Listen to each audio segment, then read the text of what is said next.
The universe operates on principles we understand: physics, chemistry, the fundamental laws of cause and effect. Warp drive bends space. Transporters convert matter to energy. Even the most advanced civilizations follow rules that can be measured, predicted, controlled. But what happens when something defies every sensor, every theory, every rational explanation?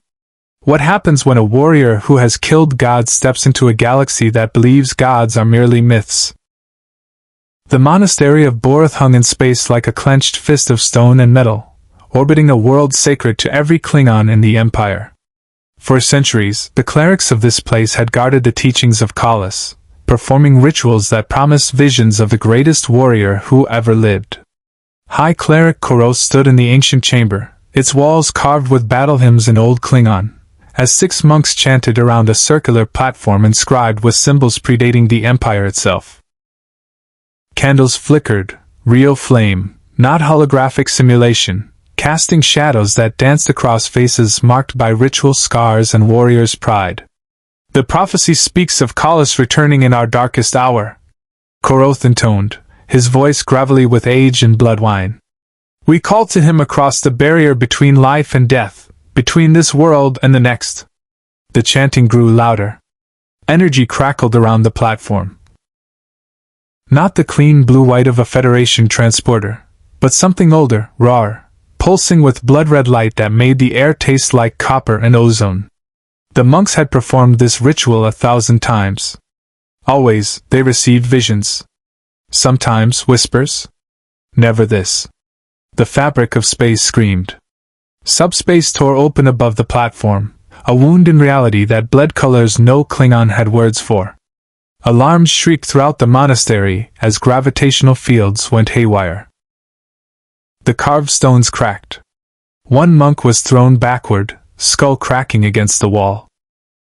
Another scrambled for the emergency communicator, shouting into it about an anomaly, a rift, something impossible happening in the sacred chamber. Koroth stood his ground, eyes wide with awe and terror. Through the rift, he glimpsed another world, a realm of ash and fire, of mountains built from corpses and rivers running red. And falling through that impossible tear in space, a figure wreathed in rage and blood. Kratos hit the stone platform with enough force to crater it. The Ghost of Sparta rose slowly, ash still clinging to his gray skin, the Leviathan axe gripped in one massive hand and the blades of chaos trailing from his forearms like serpents of living fire. He was broader than any Klingon, muscles corded with centuries of divine violence, his red tattoos stark against flesh that had forgotten how to die. His eyes, pale and cold as a frozen sun, swept the chamber, taking in the robed figures, the alien architecture, the wrongness of everything. Where? Kratos growled, his voice like stone grinding against stone. Is this place? The rift collapsed behind him with a sound like thunder swallowing itself. The remaining monks staggered, some reaching for ceremonial bat'leths that hadn't seen real combat in generations. Koroth raised a hand, stopping them. This was no vision of Kalas. This was something else entirely. You stand in the monastery of Boreth, Koroth said, forcing strength into his voice despite the primal fear screaming in his gut. Sacred ground of the Klingon Empire. I am High Cleric Koroth. What are you? Kratos said nothing. His gaze fixed on the nearest monk, reading the warrior's stance, the ceremonial weapon, the pointed ridges on his forehead. Not human. Not any species from his realm. The air smelled wrong, recycled, sterile beneath the incense. The gravity felt slightly lighter than Midgard. Through his bare feet, he felt the hum of something mechanical, vast, surrounding this place. I asked you a question, stranger, Koroth pressed, hand dropping to the disruptor at his belt. In Klingon space, silence is the response of the weak, or the guilty. The Spartan's eyes narrowed. I am Kratos, he said slowly, testing how his words echoed in this alien place. And I did not choose to come here. One of the younger monks, emboldened by Koroth's presence or perhaps by sheer stupidity, stepped forward with bat'leth raised. You dare defile our sacred ritual? You will answer for this blasphemy with your... Kratos moved. The Leviathan axe sang through the air, frost trailing from its blade. It struck the bat'leth with enough force to shatter the ceremonial weapon into 3 pieces and send the monk sprawling backward, gasping as ice crystals formed across his chest plate. Before the weapon even clattered to the ground, Kratos had already recalled the axe, the enchanted weapon flying back to his hand as if pulled by invisible chains. The chamber went absolutely silent except for the injured monk's labored breathing. Korotha's hand tightened on his disruptor but didn't draw it. He had survived 3 wars and countless duels by knowing when he faced an opponent he couldn't defeat. This stranger, this Kratos, moved with the efficiency of someone who had killed so many times that violence was reflex, not decision. That weapon, Koros said carefully, watching how the axe seemed to radiate cold that defied physics. It returns to you. Magic? Technology? Both, Kratos said. Neither. He looked down at the axe, then at his other hand where the chains of the blades of chaos coiled around his forearm. The blades themselves hung silent for now, but embers still flickered along the edges. These are weapons forged by gods. They have tasted divine blood. A murmur ran through the remaining monks. Gods. The stranger spoke of gods as if they were real, as if they could bleed. Koros stepped closer, studying this impossible warrior. The stranger's skin bore scars that should have killed him a dozen times over, a throat slashed, a chest cavity torn open, burns that went to bone. Yet here he stood, breathing, lethal. This was no mere alien. This was something the Empire had never encountered. The ritual was meant to summon Kalas, Koros said slowly, pieces falling into place in his mind. The greatest warrior in Klingon history. Instead, we tore open a doorway to wherever you came from. The question now is, are you a gift from the gods or a test? Kratos' expression didn't change, but something flickered in those cold eyes. I have killed many gods, he said flatly. If yours sent me here, they made a mistake. The temperature in the room seemed to drop. One of the monks actually took a step backward. Koroth felt a smile tug at his scarred lips despite himself. Perhaps the ritual had worked after all, just not in the way they expected. The prophecies spoke of Kalas returning in their darkest hour. The Empire was strong now, yes, but the great houses schemed against each other, the alliance with the Federation frayed at the edges, and rumors spoke of threats gathering in the dark spaces between stars. If you want to see more characters enter the Star Trek universe, hit that subscribe button and drop the name of a character you'd want to see in the comments below. Live long and prosper. Then let us see if you can survive Klingon space, godslayer, Koros said, and activated his communicator. Koros to Commander Clag. We have a situation in the ritual chamber. Assemble a security team. And Commander? Bring your best warriors. We're going to need them. Kratos shifted his weight, axe ready, eyes calculating distances to every exit he could see. He had been torn from his world before, by gods, by fate, by his own rage. Each time, he had carved his way back or forward, leaving rivers of blood in his wake. This place, with its strange metal walls and alien warriors, would be no different. The monks began to back away, giving the stranger room. They had called for a vision of greatness. Instead, they had pulled a living nightmare into their reality. Now they would see what the gods, if they truly existed, intended.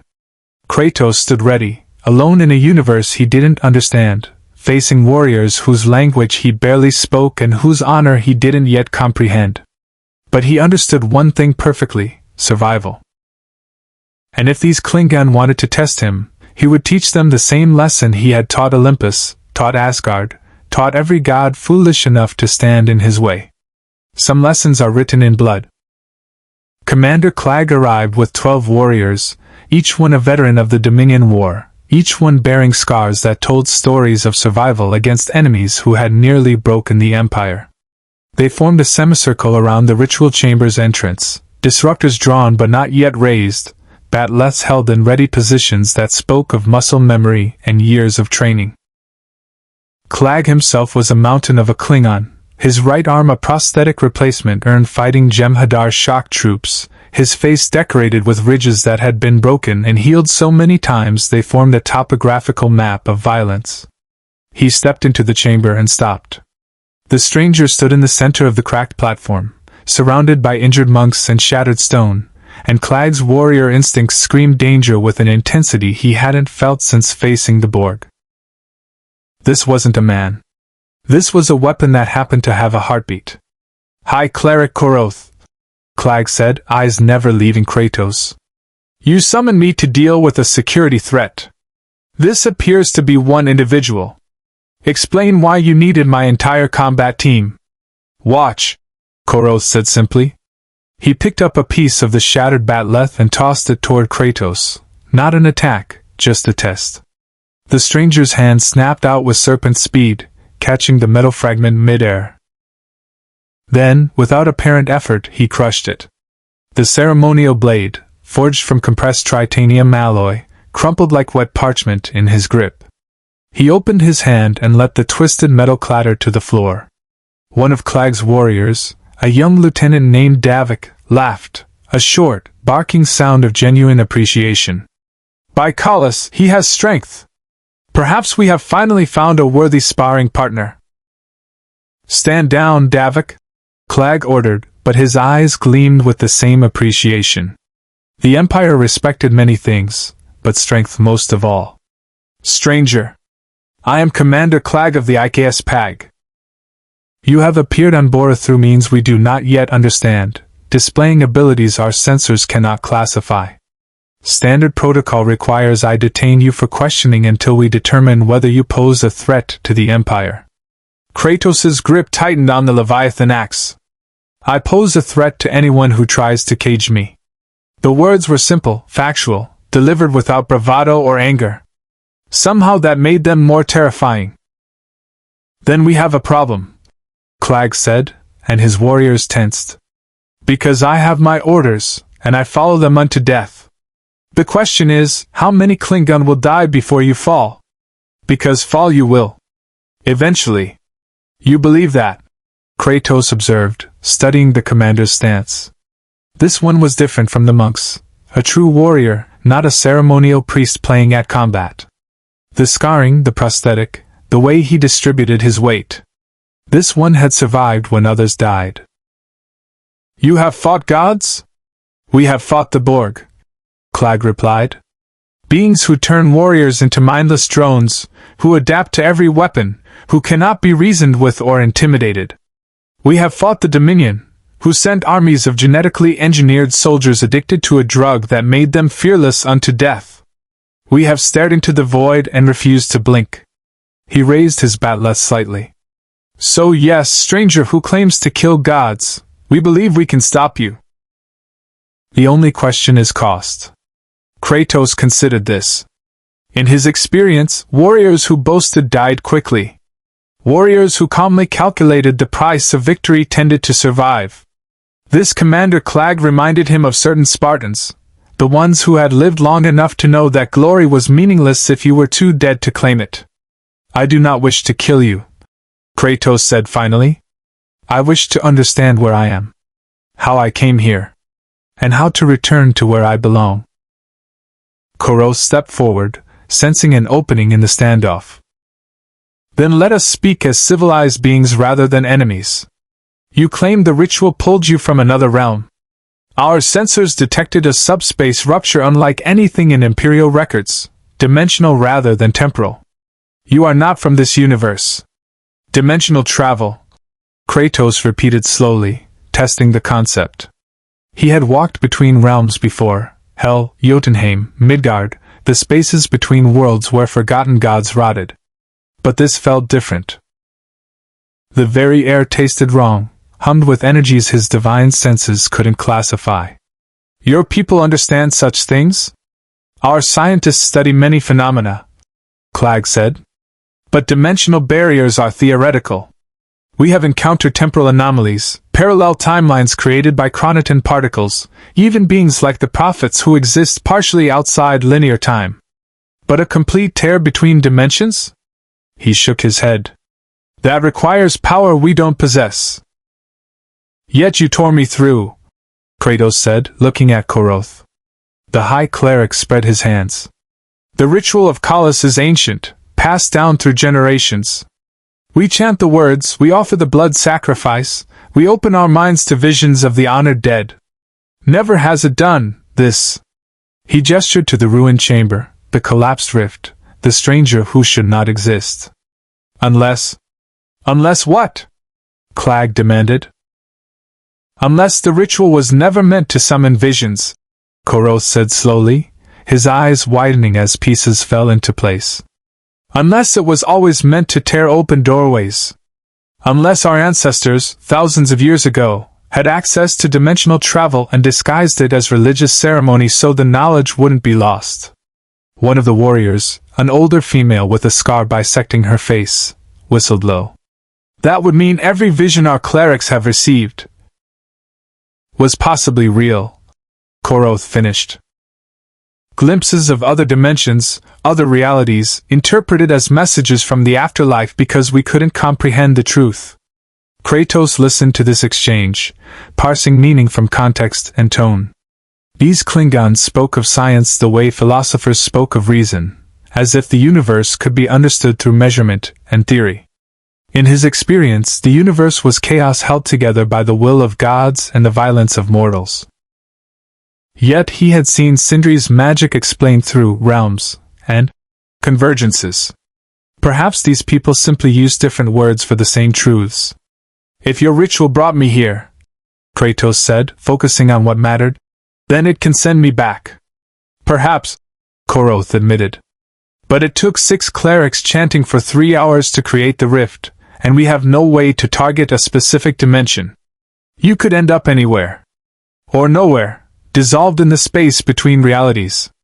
Unacceptable. Kratos had not survived Olympus, Asgard, and the long journey toward redemption only to be scattered across infinite dimensions. Atreus was waiting. His son needed him.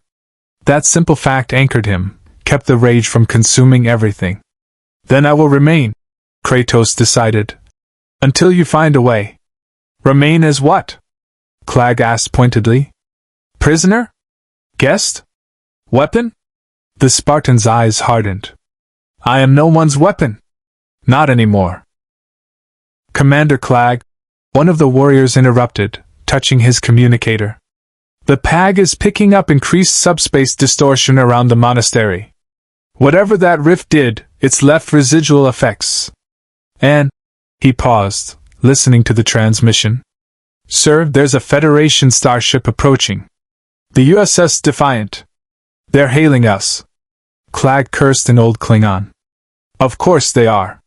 Starfleet monitors this sector, and that dimensional rupture probably lit up their sensors like a supernova. He looked at Kratos with new calculation. The Federation will want to study you, stranger. They will speak of scientific advancement and peaceful cooperation. They will promise you answers in exchange for allowing their doctors to scan every cell of your body, their counselors to probe every thought in your mind. And you? Kratos asked. We will offer you something simpler, Clag said, and there was respect in his voice now, grudging but genuine. The chance to prove yourself in combat. The Klingon Empire values strength, courage, and honor above all else. Show us you possess these qualities, and you will be treated as a warrior deserving of respect. Fail and... He shrugged. Then the Federation can have whatever's left. Koroth stepped between them. There is another option. The laws of sanctuary. If the stranger claims refuge in this monastery, neither Empire nor Federation can remove him by force without violating sacred ground. It would give us time to study the rift, to attempt controlled replication of the effect. Time, Kratos repeated. Time to understand this place. Time to find his way home. Time to avoid becoming a specimen or a weapon. I accept this, sanctuary. Then it is done, Koroth declared. By the laws of Boreth, this warrior is under my protection. Commander Clag, you will inform both the Empire and the Federation that we have the situation contained. Clag studied Kratos for a long moment, then nodded. Very well. But High Cleric, when the Chancellor asks what kind of being you've granted sanctuary to, what shall I tell him? Koroth looked at the cracked platform, the injured monks, the shattered ceremonial weapon, and the stranger standing amidst the destruction with the casual bearing of someone who had broken far greater things. Tell him, Koroth said quietly, that we may have found a warrior even Kalas would hesitate to face. Kratos said nothing. He had no interest in their legends or their gods. He had only one goal: return to his son. Everything else, empire, federation, honor, glory, was irrelevant. But if these Klingon could help him find a way home, he would tolerate their tests and their curiosity. For now.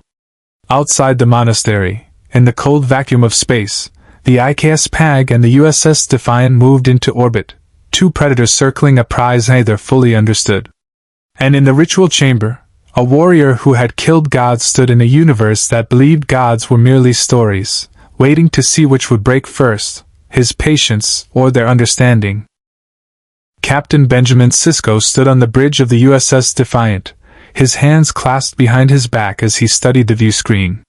The monastery of Boreth rotated slowly against the backdrop of stars, its ancient stone architecture integrated with modern Klingon technology in a way that spoke of centuries of reverence and warfare existing side by side.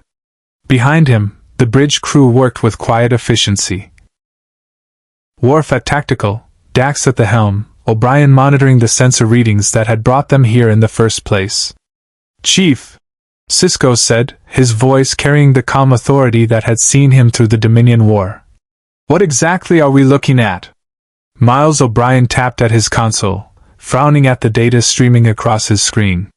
The subspace rupture registered at 9.7 on the Dimensional Stability Index, sir. For perspective, most wormholes rate at 2.3. The Bajoran wormhole itself is a 4.1. This thing made the Celestial Temple look like a minor fluctuation. And it's closed now? Sisko asked. Completely. But the residual subspace distortion is still off the charts. Whatever opened that rift used technology or energy we don't have in our database. O'Brien looked up. Captain, this wasn't a natural phenomenon. Someone or something deliberately tore a hole between dimensions. Lieutenant Commander Jadzia Dax turned in her chair, her trill spots catching the bridge lighting. The Klingon are refusing to explain what happened, Benjamin. Commander Clag transmitted a very polite but very firm message that the situation is under control and does not require Starfleet assistance. Which means they have something they don't want us to see. Worf rumbled from tactical. His relationship with the Empire was complicated. He wore a Starfleet uniform, but Klingon blood ran in his veins, and the warrior culture of his people called to him even now. The monastery of Boreth is sacred ground. The clerics there guard the teachings of Kalas and perform rituals meant to commune with the honored dead. For them to refuse Federation contact suggests they discovered something significant.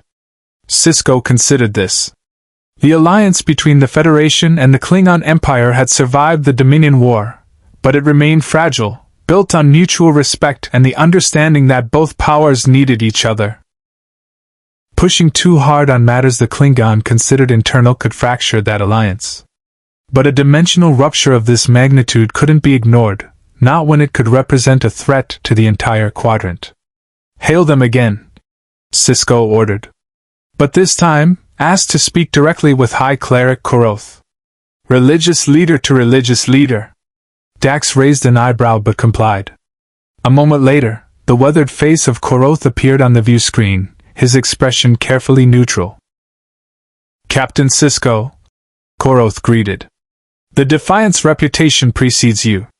I understand you wish to discuss the recent anomaly. High Cleric Koroth, Sisko replied with equal formality. I'm sure you understand that a dimensional rupture of this magnitude raises concerns throughout the sector. The Federation has protocols for studying such phenomena, not to interfere with Klingon sovereignty, but to ensure the safety of all parties. If there's a risk of the rift reopening or spreading, We need to coordinate our response. Korotha's eyes narrowed slightly. And if I were to tell you that the situation is contained? That no further threat exists? Then I would respectfully ask what came through that rift before it closed. Sisko said bluntly.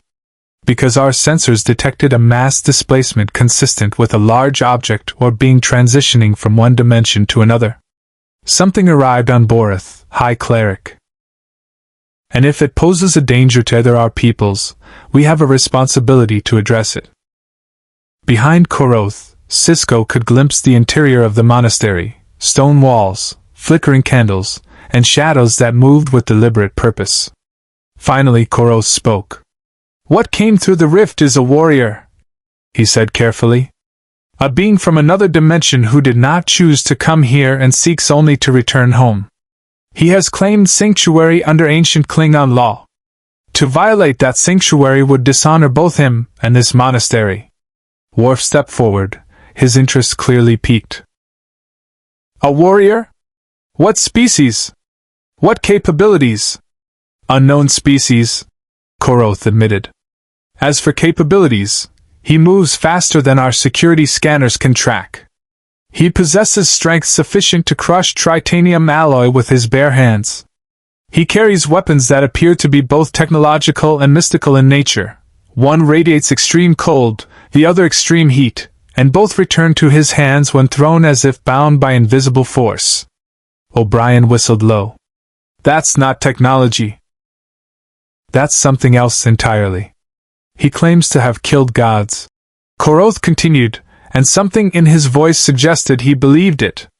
And having witnessed his combat efficiency firsthand, I am not inclined to doubt him. Sisko exchanged a glance with Dax.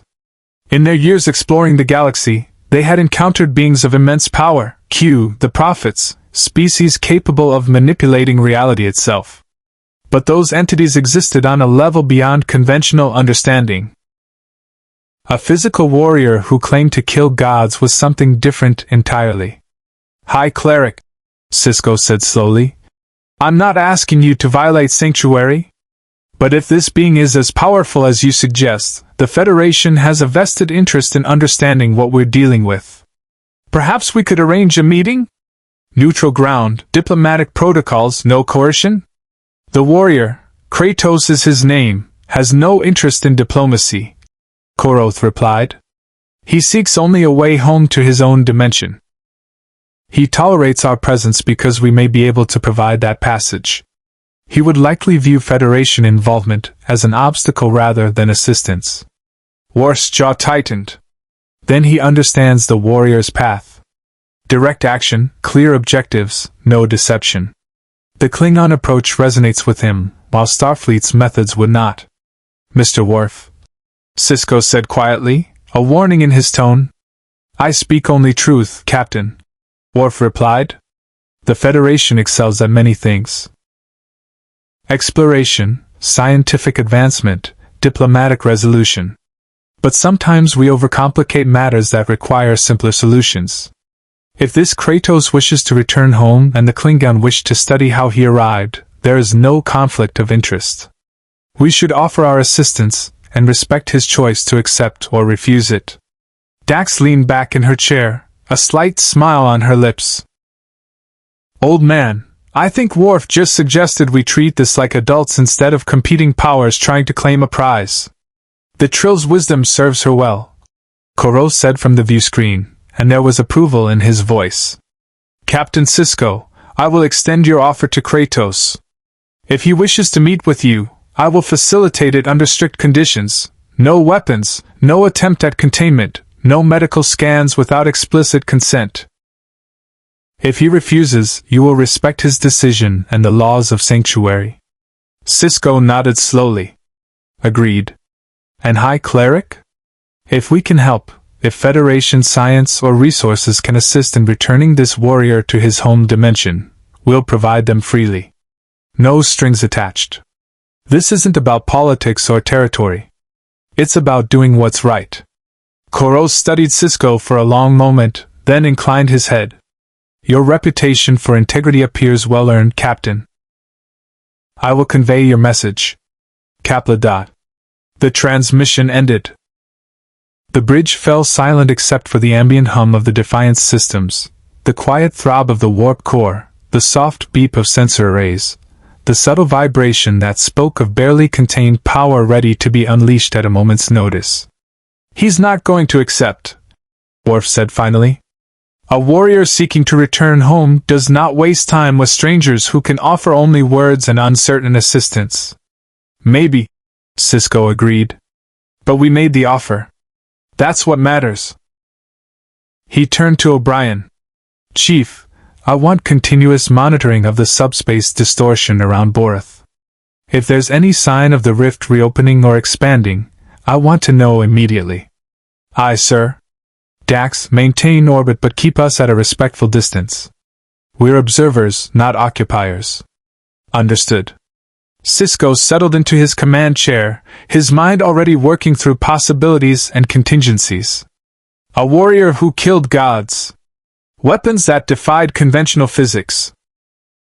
A dimensional rift that suggested technology far beyond current Federation or Klingon capabilities. And somewhere at the center of it all, a being who wanted only to go home. He understood that desire intimately.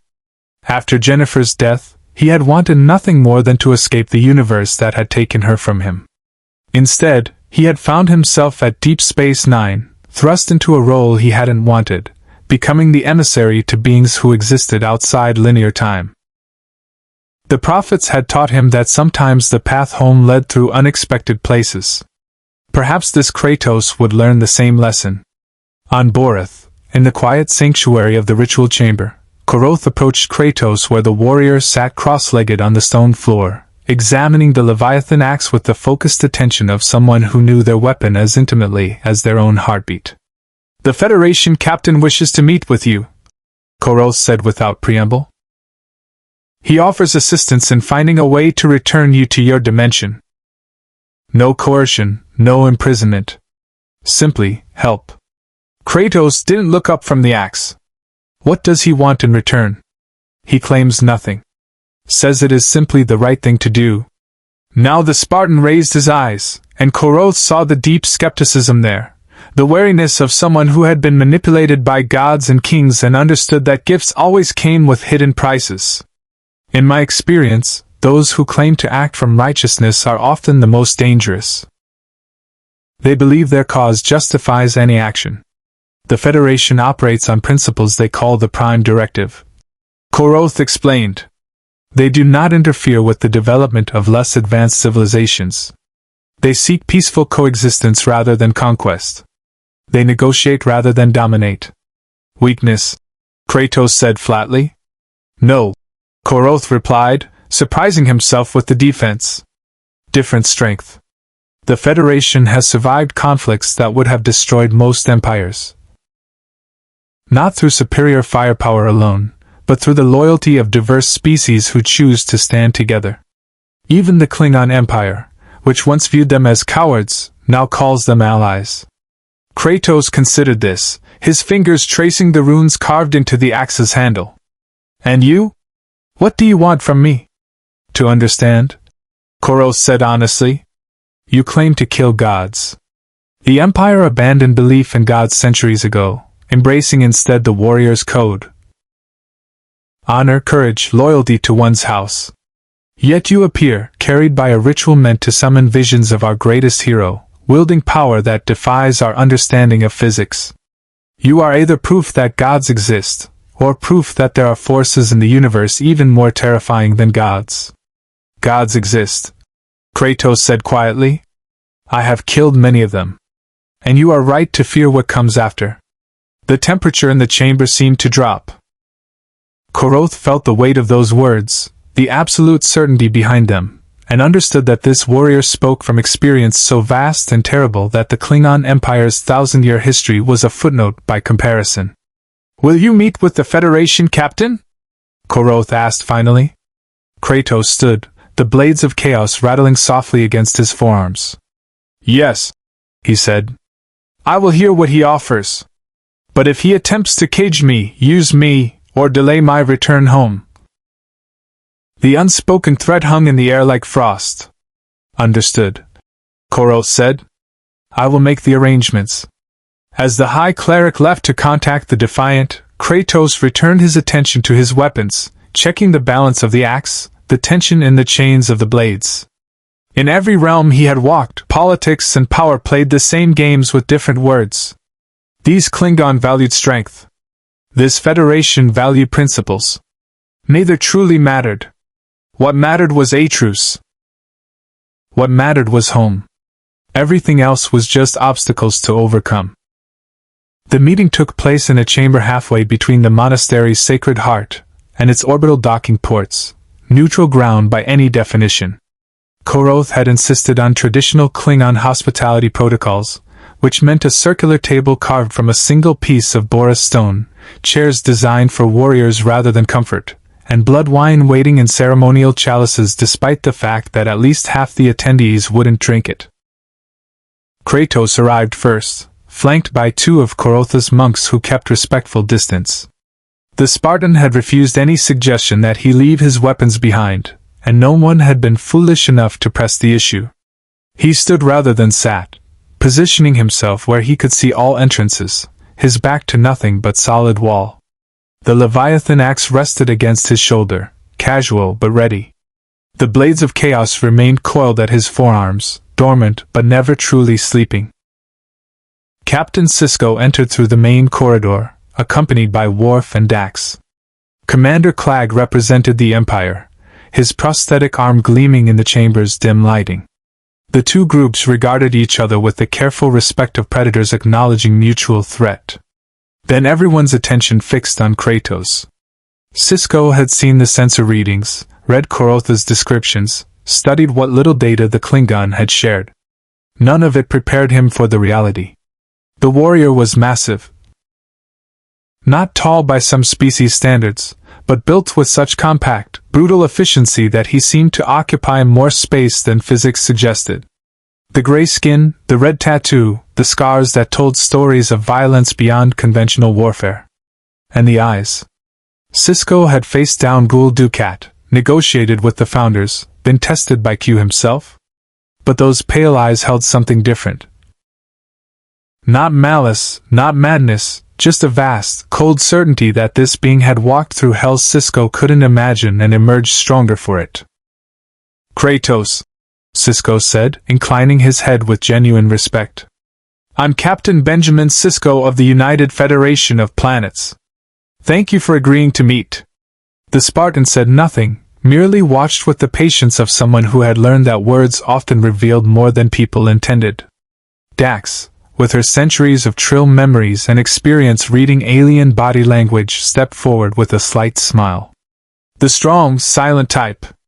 I appreciate that. I'm Jadzia Dax, the Defiance Science Officer.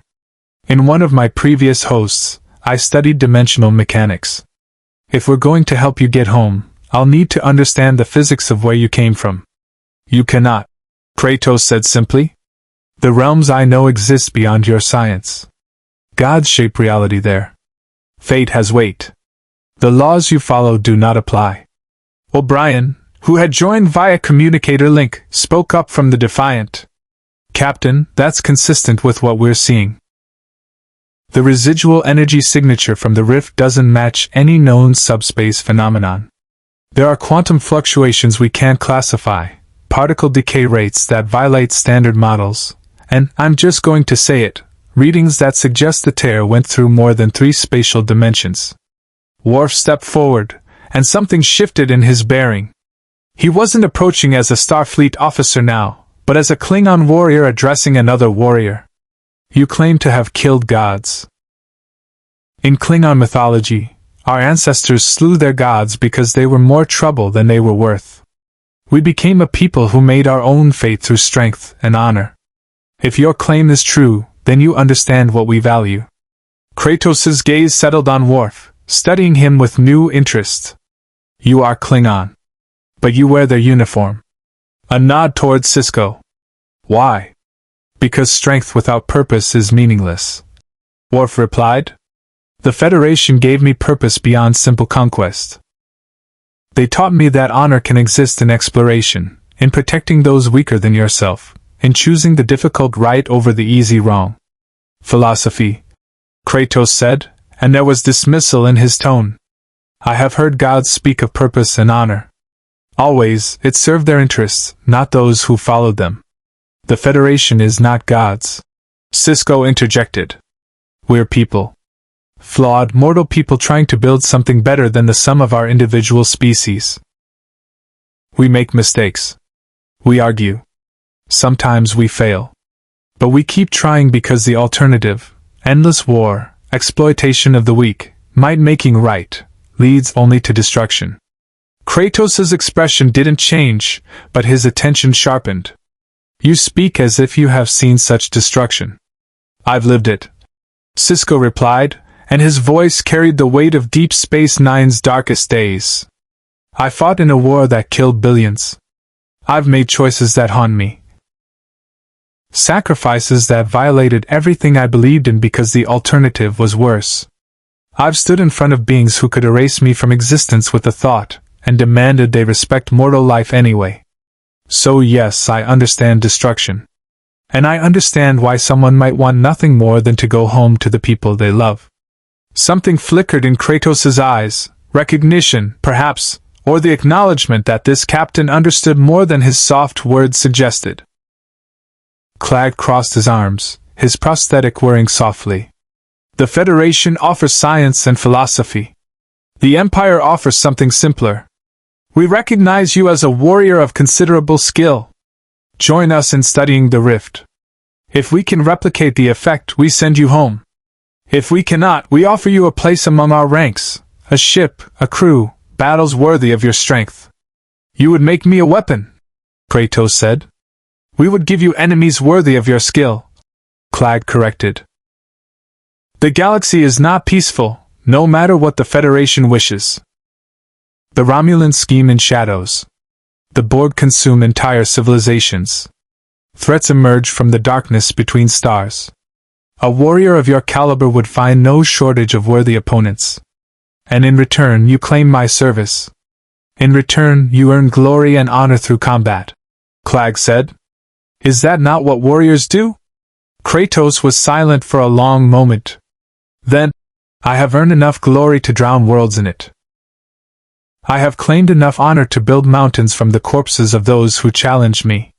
Glory and honor are words the dead used to justify their violence. I want neither. The bluntness of it struck the room like a physical blow. Even Clag seemed taken aback. Then what do you want? Dax asked gently. To return to my son, Kratos said, and for the first time, something human entered his voice, not softness, but an anchor that gave weight to everything else. I have walked realms of fire and ice. I have climbed from hell itself. I have broken gods and titans and the chains of fate. All of it means nothing if I cannot return to him. Sisko felt something in his chest tighten. He understood that desperation intimately. Jake, his son, the driving force behind every decision, every sacrifice, every choice that kept him going through the war's worst days. Then let us help you, Sisko said quietly. No games. No hidden agendas. The Federation has access to dimensional research that even the Klingon don't. We've studied the Bajoran wormhole for years, encountered beings like the prophets who exist outside normal space-time. We've dealt with mirror universes, temporal incursions, quantum realities. If there's a way to send you home, we'll find it. And when you do, Kratos said, his tone making it a statement rather than question, you will expect my gratitude, my cooperation. Perhaps my agreement to serve if called upon in the future. No, Sisko said flatly. When we do, you go home to your son. That's the deal.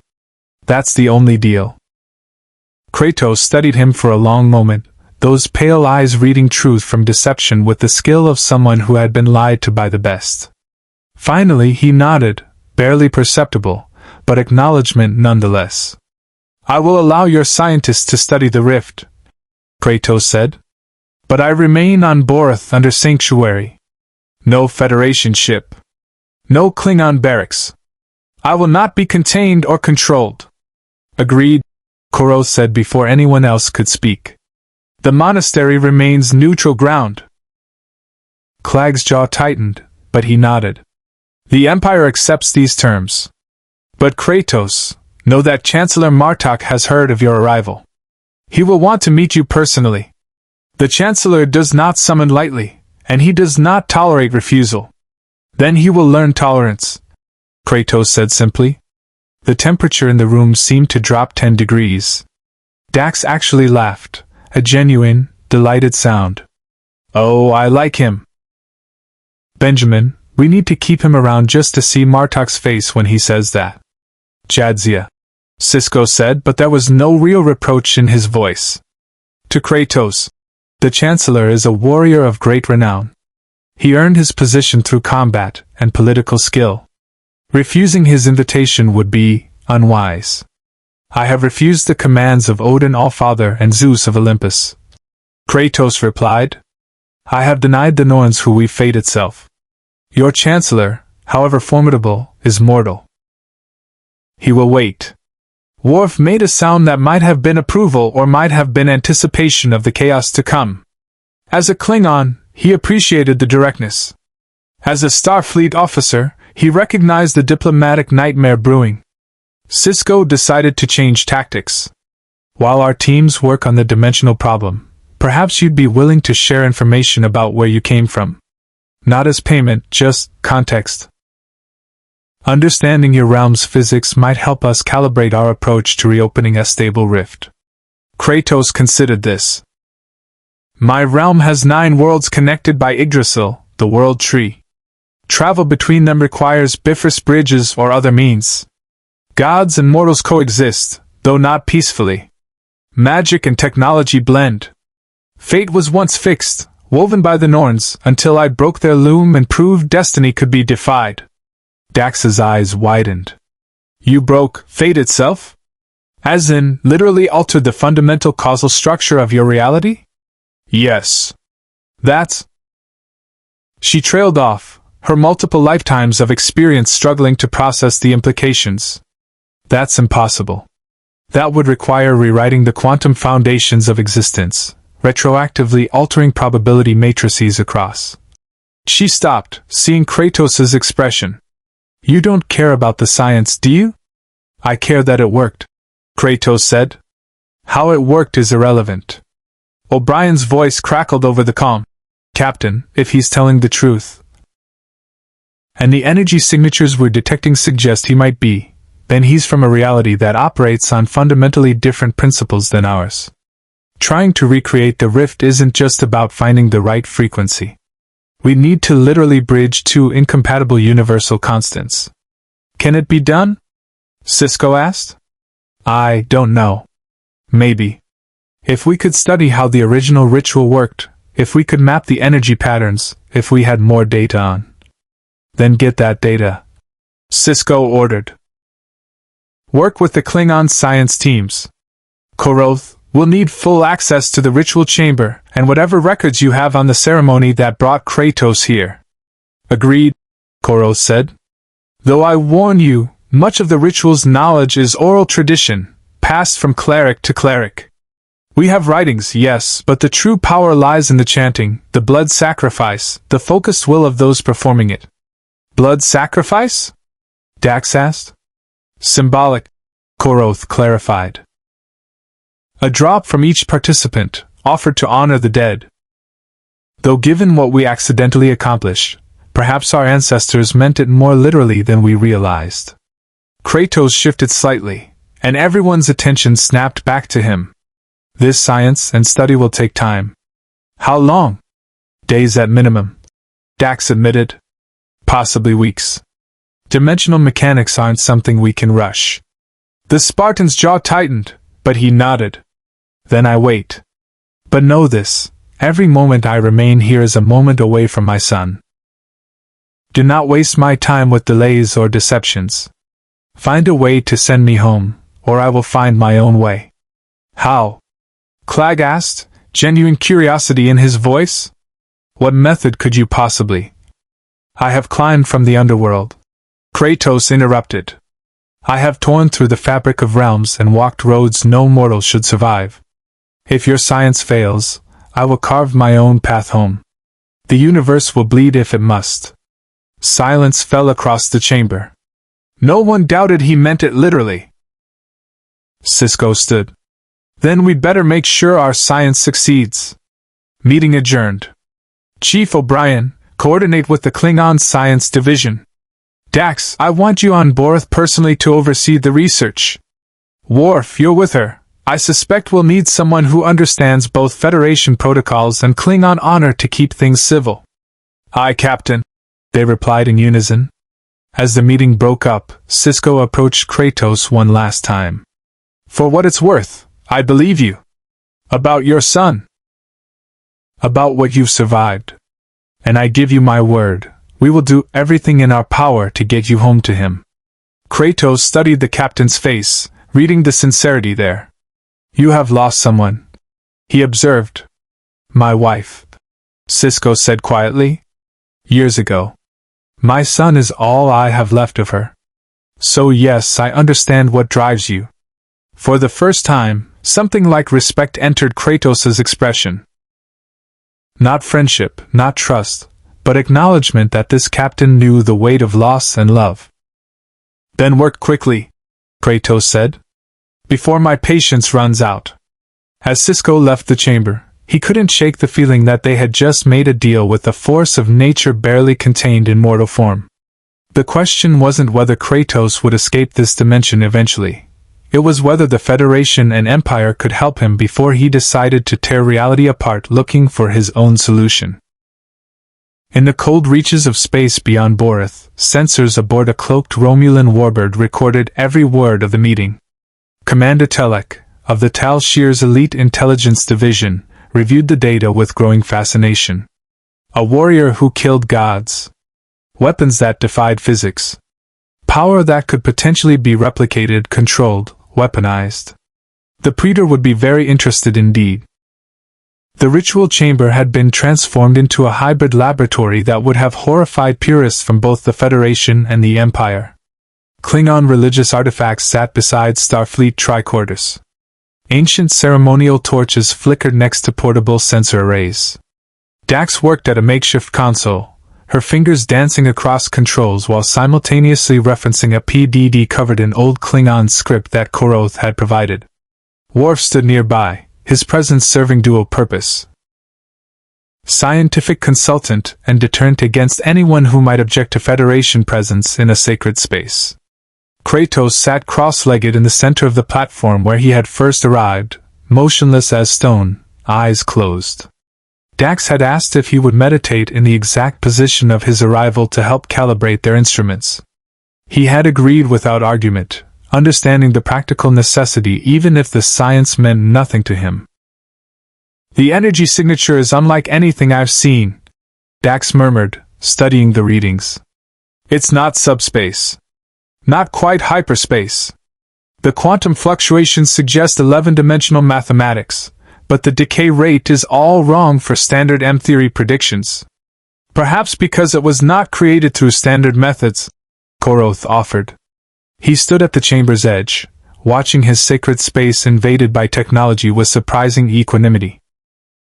"The ritual has been performed for 1,000 years. Always it produced visions, fleeting glimpses of honored dead, whispers of wisdom. Never this. What was different this time?" Worf asked. "Were the words spoken differently? The blood offering altered?" Koroth shook his head slowly. "We followed the ritual exactly as prescribed. 6 clerics. 3 hours of chanting. The ancient verses in their purest form. The only variable was—" He paused, considering. "Desperation, perhaps. We sought answers with unusual intensity. The Empire faces uncertain times, political fractures, old enemies gathering strength. We wanted guidance from Kallus more urgently than ever before. Emotion as a focusing mechanism," Dax said, her eyes lighting up with understanding. "In some theoretical models of dimensional manipulation, consciousness itself can affect probability matrices. If 6 trained minds all focused their will on tearing through the barrier between life and death, they might have succeeded," Worf finished. But instead of reaching the Klingon afterlife, they punched through to another dimension entirely. One where Kratos happened to be at the exact quantum coordinates corresponding to Boreth's position. Kratos opened his eyes. I was in Midgard, fighting Draugr in the forests near my home. There was a moment, a sensation like the world tilting. Then the pull. As if something reached across the void and yanked me through. Draugr? Dax asked. The undead? Corpses possessed by bitter spirits, cursed to walk between life and death. He said it matter-of-factly, as if discussing the weather. Dax and Worf exchanged glances. Undead. In a universe where science was absolute, the very concept should be impossible. Yet Kratos spoke of it with the casual certainty of lived experience. Your realm operates on principles we classify as supernatural, Dax said carefully. Magic, gods, life after death, as literal destinations rather than metaphors. That suggests your dimension has fundamentally different physical laws. To bridge that gap, she trailed off, running calculations on her console. We'd need to find a way to temporarily overwrite local physics. Convince reality itself that the two dimensions can coexist long enough to open a passage. Can you do this? Kratos asked. Honestly? I don't know. The Bajoran wormhole is stable because the prophets exist outside linear time. They can manipulate the structure of space-time itself. We can't? We're working with conventional technology trying to achieve unconventional results. Then use unconventional methods, Kratos said. Your Federation values science. But the Klingon performed a ritual, faith, and were given form. Perhaps the answer lies between. Koros straightened, insulted but intrigued. You suggest combining Klingon spiritual practice with Federation technology? I suggest using whatever works, Kratos replied. I have seen dwarven technology enhance godly weapons. I have watched magic bend the laws of nature. Wisdom lies in recognizing that different tools serve different purposes.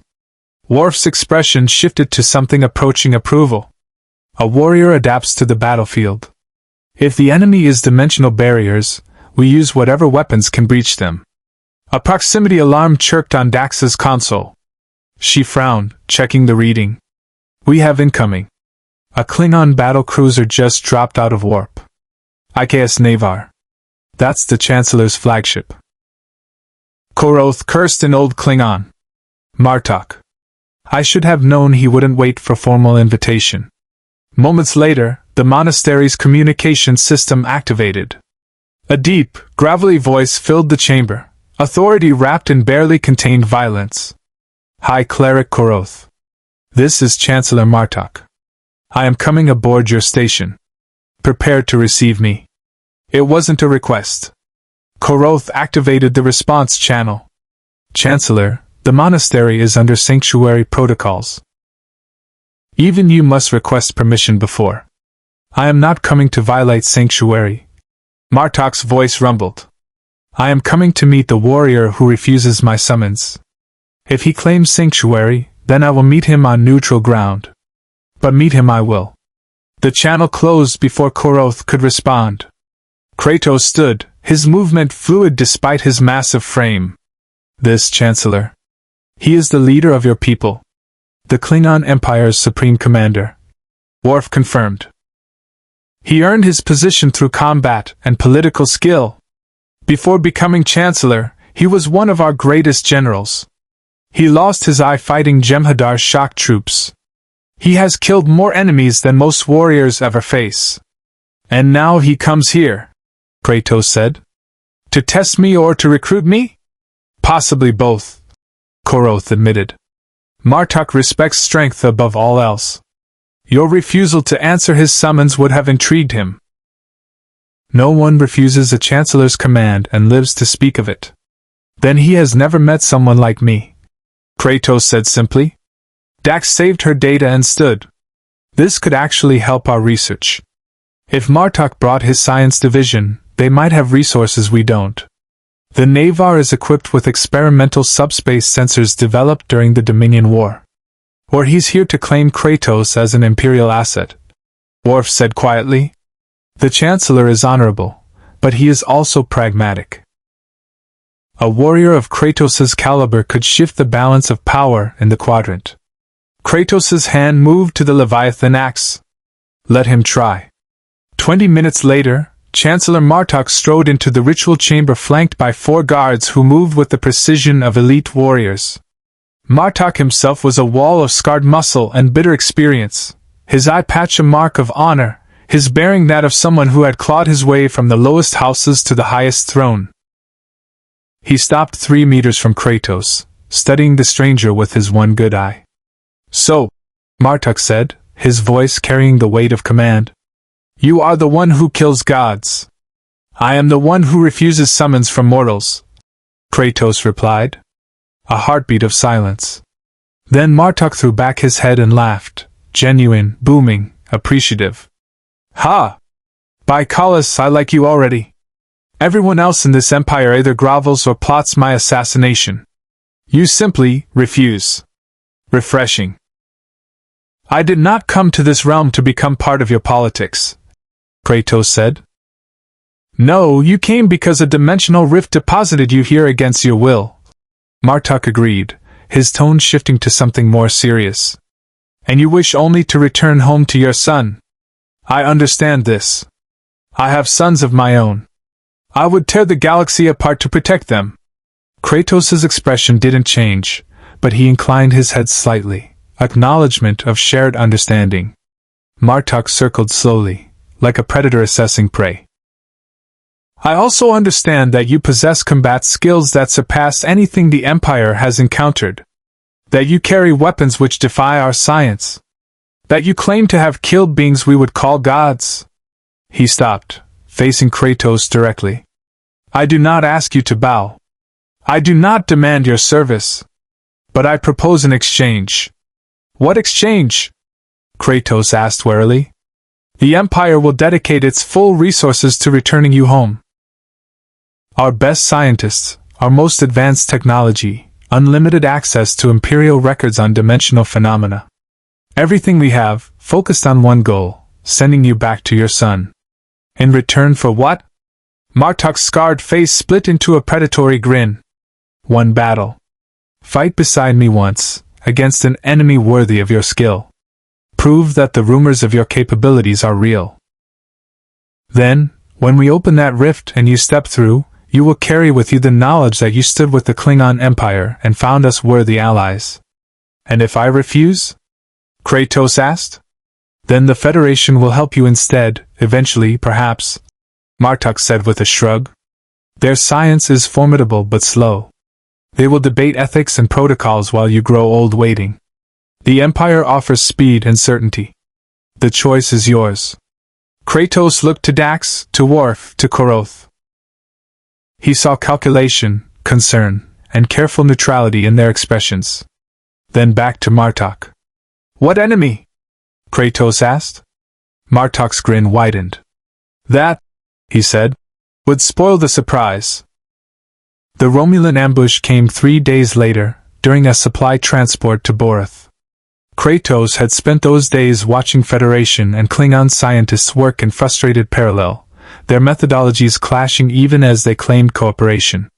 Dax's careful measurements and theoretical models met Klingon brute force experimental approaches like opposing tides. Progress was measured in millimeters while his patience eroded by kilometers. He was in the monastery's observation deck when the first disruptor volley struck the transport ship's shields. The vessel, a civilian freighter carrying scientific equipment, shuddered under the assault, its shields flaring green against the emerald weapon fire.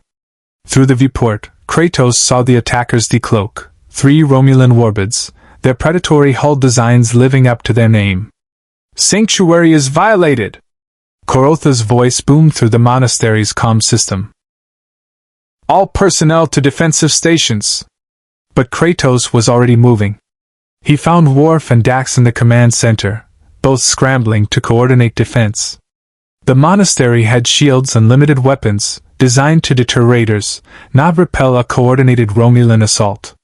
They're hailing, Worf reported, his voice tight with controlled fury. Audio only. A smooth, cultured voice filled the room, the kind of voice that made politeness sound like a threat. "This is Commander Telek of the Tal Shiar. Boreth Monastery, you harbor a strategic asset that belongs to no single power. Surrender the dimensional anomaly called Kratos, and we will withdraw peacefully." "Strategic asset," Kratos repeated, his voice cold as winter. "They speak of me as if I'm a weapon to be claimed." "The Tal Shiar are Romulan intelligence," Dax explained quickly, her hands flying across tactical displays. "They operate outside normal military chains of command. Espionage, assassination, acquisition of advanced technology, nothing is off limits for them." Worf opened a channel. "This is Lieutenant Commander Worf. You are firing on a Federation science team and violating Klingon sovereign territory. Withdraw immediately or face consequences." Telek's laugh was silk over steel. "The Defiant is 2 hours away at maximum warp. The nearest Klingon patrol is 3 hours distant. We have calculated our timing precisely, Commander. You cannot stop us." "Then you have calculated incorrectly," Kratos said, stepping into the communication pickup's range. Silence from the Romulan ships. Then, "Kratos, I was hoping you would be reasonable. The Romulan Star Empire can offer you resources the Federation and Klingon cannot. Advanced cloning technology, temporal research dating back centuries, access to dimensional studies recovered from the Iconians themselves. We could send you home within weeks rather than months." "You lie," Kratos said simply. "Perhaps," Telek admitted. "But consider. The Federation will study you endlessly, constrained by their precious ethics. The Klingon will demand you fight their battles.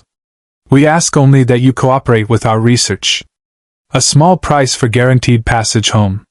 Another disruptor volley hammered the transport. Its shields collapsed, and the freighter began venting atmosphere. "They're trying to force your hand," Dax said urgently. "Make you choose between watching innocents die or surrendering yourself."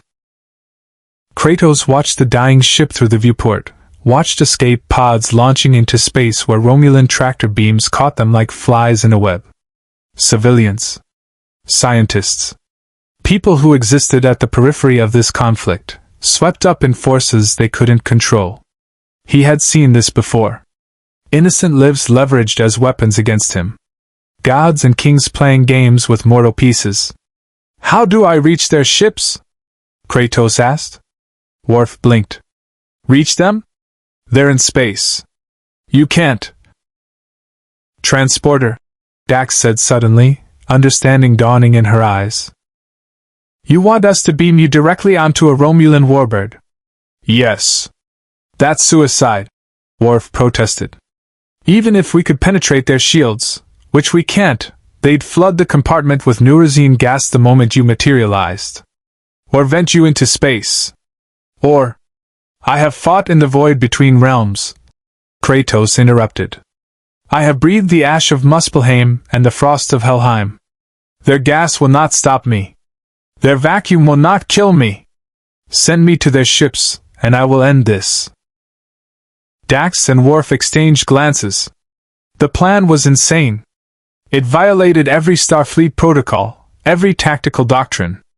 It relied entirely on the assumption that Kratos could survive conditions that would kill any known species within seconds. "The shields," Dax said slowly, her scientific mind already solving the problem despite its madness. "If we modulate our transporter beam to match the frequency of their disruptor fire, we could slip through during their weapons discharge. It would give you maybe 3 seconds before they compensate." "3 seconds is enough," Kratos said. Another impact rocked the monastery. Alarms wailed as sections began losing pressure. Through the viewport, one of the warbirds moved into position above them, its weapons arrays charging for what would clearly be a killing blow.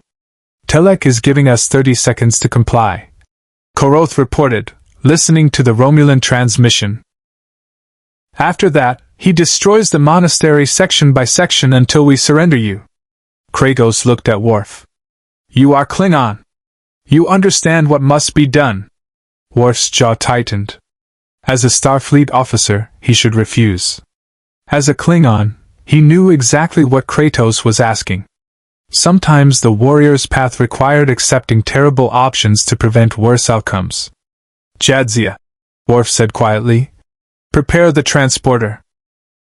Benjamin is going to kill me for this, Dax muttered, but her fingers were already dancing across the controls. I need 2 minutes to calibrate. You have one, Kratos said. He moved to the monastery's small transporter pad, the Leviathan axe in one hand, the blades of chaos ready at his forearms. He had fought in conditions that would destroy these Romulans' understanding of possible. Vacuum was nothing. Cold was nothing. He had endured worse in the name of vengeance and survival. Now he would endure it for something resembling justice. I'm reading 300 Romulan crew per ship, Dax reported. Decentralized command structure, multiple auxiliary control centers. Taking out one section won't stop them. Then I will take out all of them, Kratos said. Transporter ready, Dax announced. Locking onto the lead warbird's primary weapons bay. Kratos, when you materialize, you'll have partial artificial gravity but no life support. The section will be shielded from the rest of the ship. They'll try to contain you there. Let them try. Worf stepped closer, and for a moment, warrior regarded warrior. Kapla, Worf said, success. The traditional Klingon farewell before battle. Kratos nodded once. If I do not return, tell your Federation captain that I chose this. No one forced my hand. This is my will. Why does that matter? Dax asked. Because when gods forced me to act, I killed them for it, Kratos said simply. Let him know the difference. The transporter began its cycle. Kratos felt the familiar dissolution. Matter becoming energy, consciousness fragmenting across subspace. For a heartbeat, he existed nowhere and everywhere simultaneously. Then he was solid again, materializing in a vast chamber lined with disruptor arrays and power conduits. Romulan crew members turned in shock, reaching for weapons, shouting commands in their harsh language. Kratos didn't give them time to coordinate. The Leviathan axe flew from his hand, its frost trail cutting through the chamber's recycled air. It struck the nearest weapons control console, and ice erupted outward, flash-freezing circuitry and the two Romulans operating it. Before their bodies hit the deck, Kratos had recalled the axe and unleashed the blades of chaos. The chains sang as they extended, wrapping around structural supports. Kratos pulled, and a section of bulkhead tore free in a shriek of protesting metal. He hurled it into a cluster of security officers, their disruptor fire ricocheting harmlessly off the makeshift shield. Alarms shrieked. Blast doors began to seal. Kratos was faster. He moved through the weapons bay like a force of nature, each strike calculated, each kill efficient.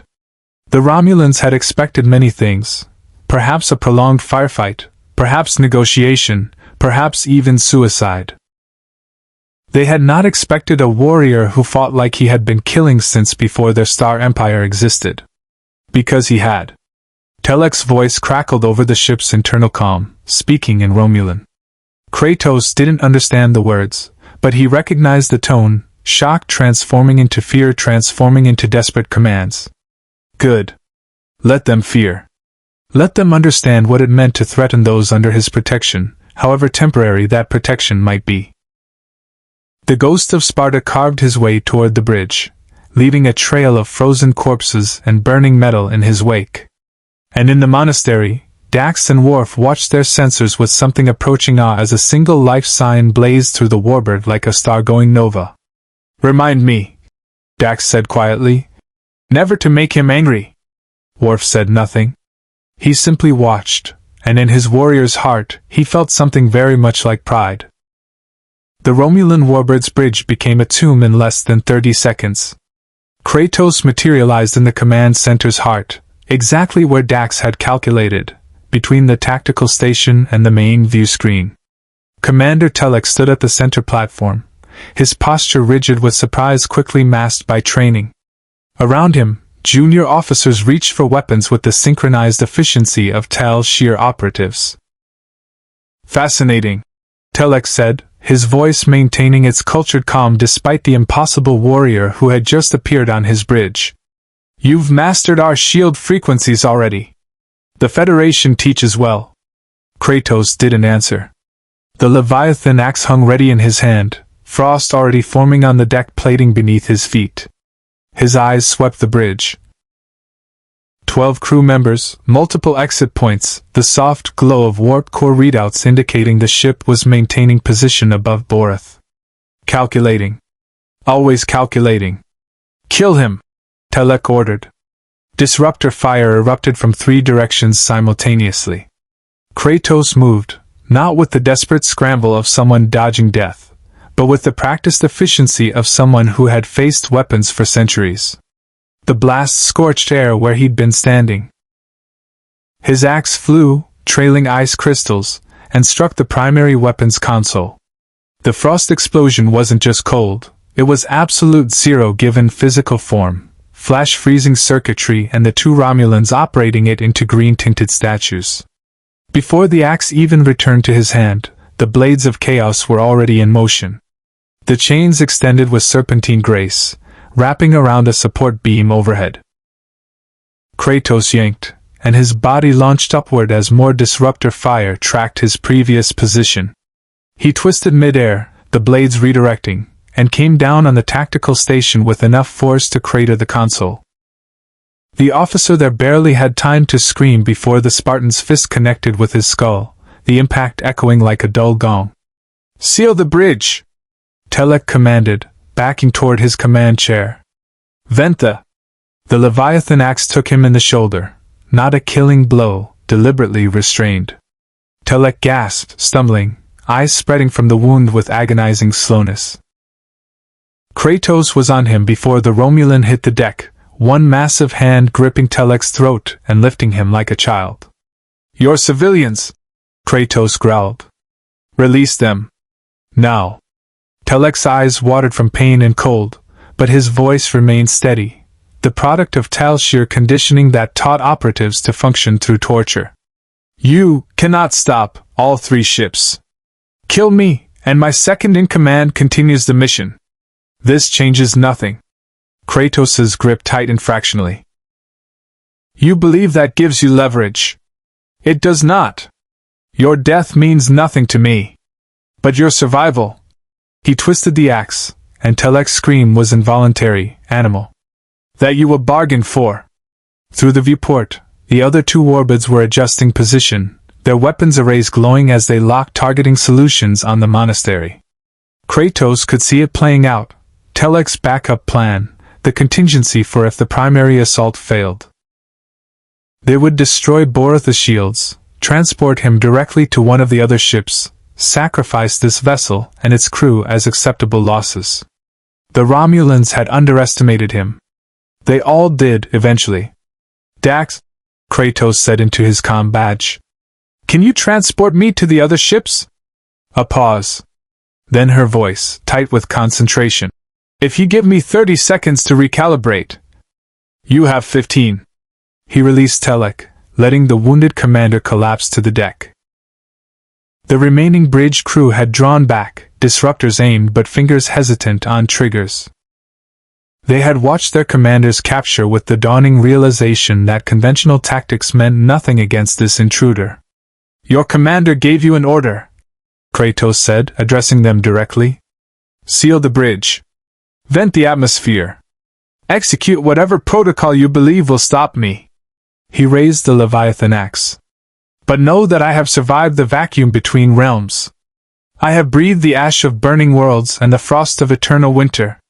Your countermeasures will fail. And when they do, I will carve through every deck of this ship until you release those civilians." One of the younger officers, barely past adolescence, her face marked with the ritual scars of minor Romulan nobility, lowered her weapon.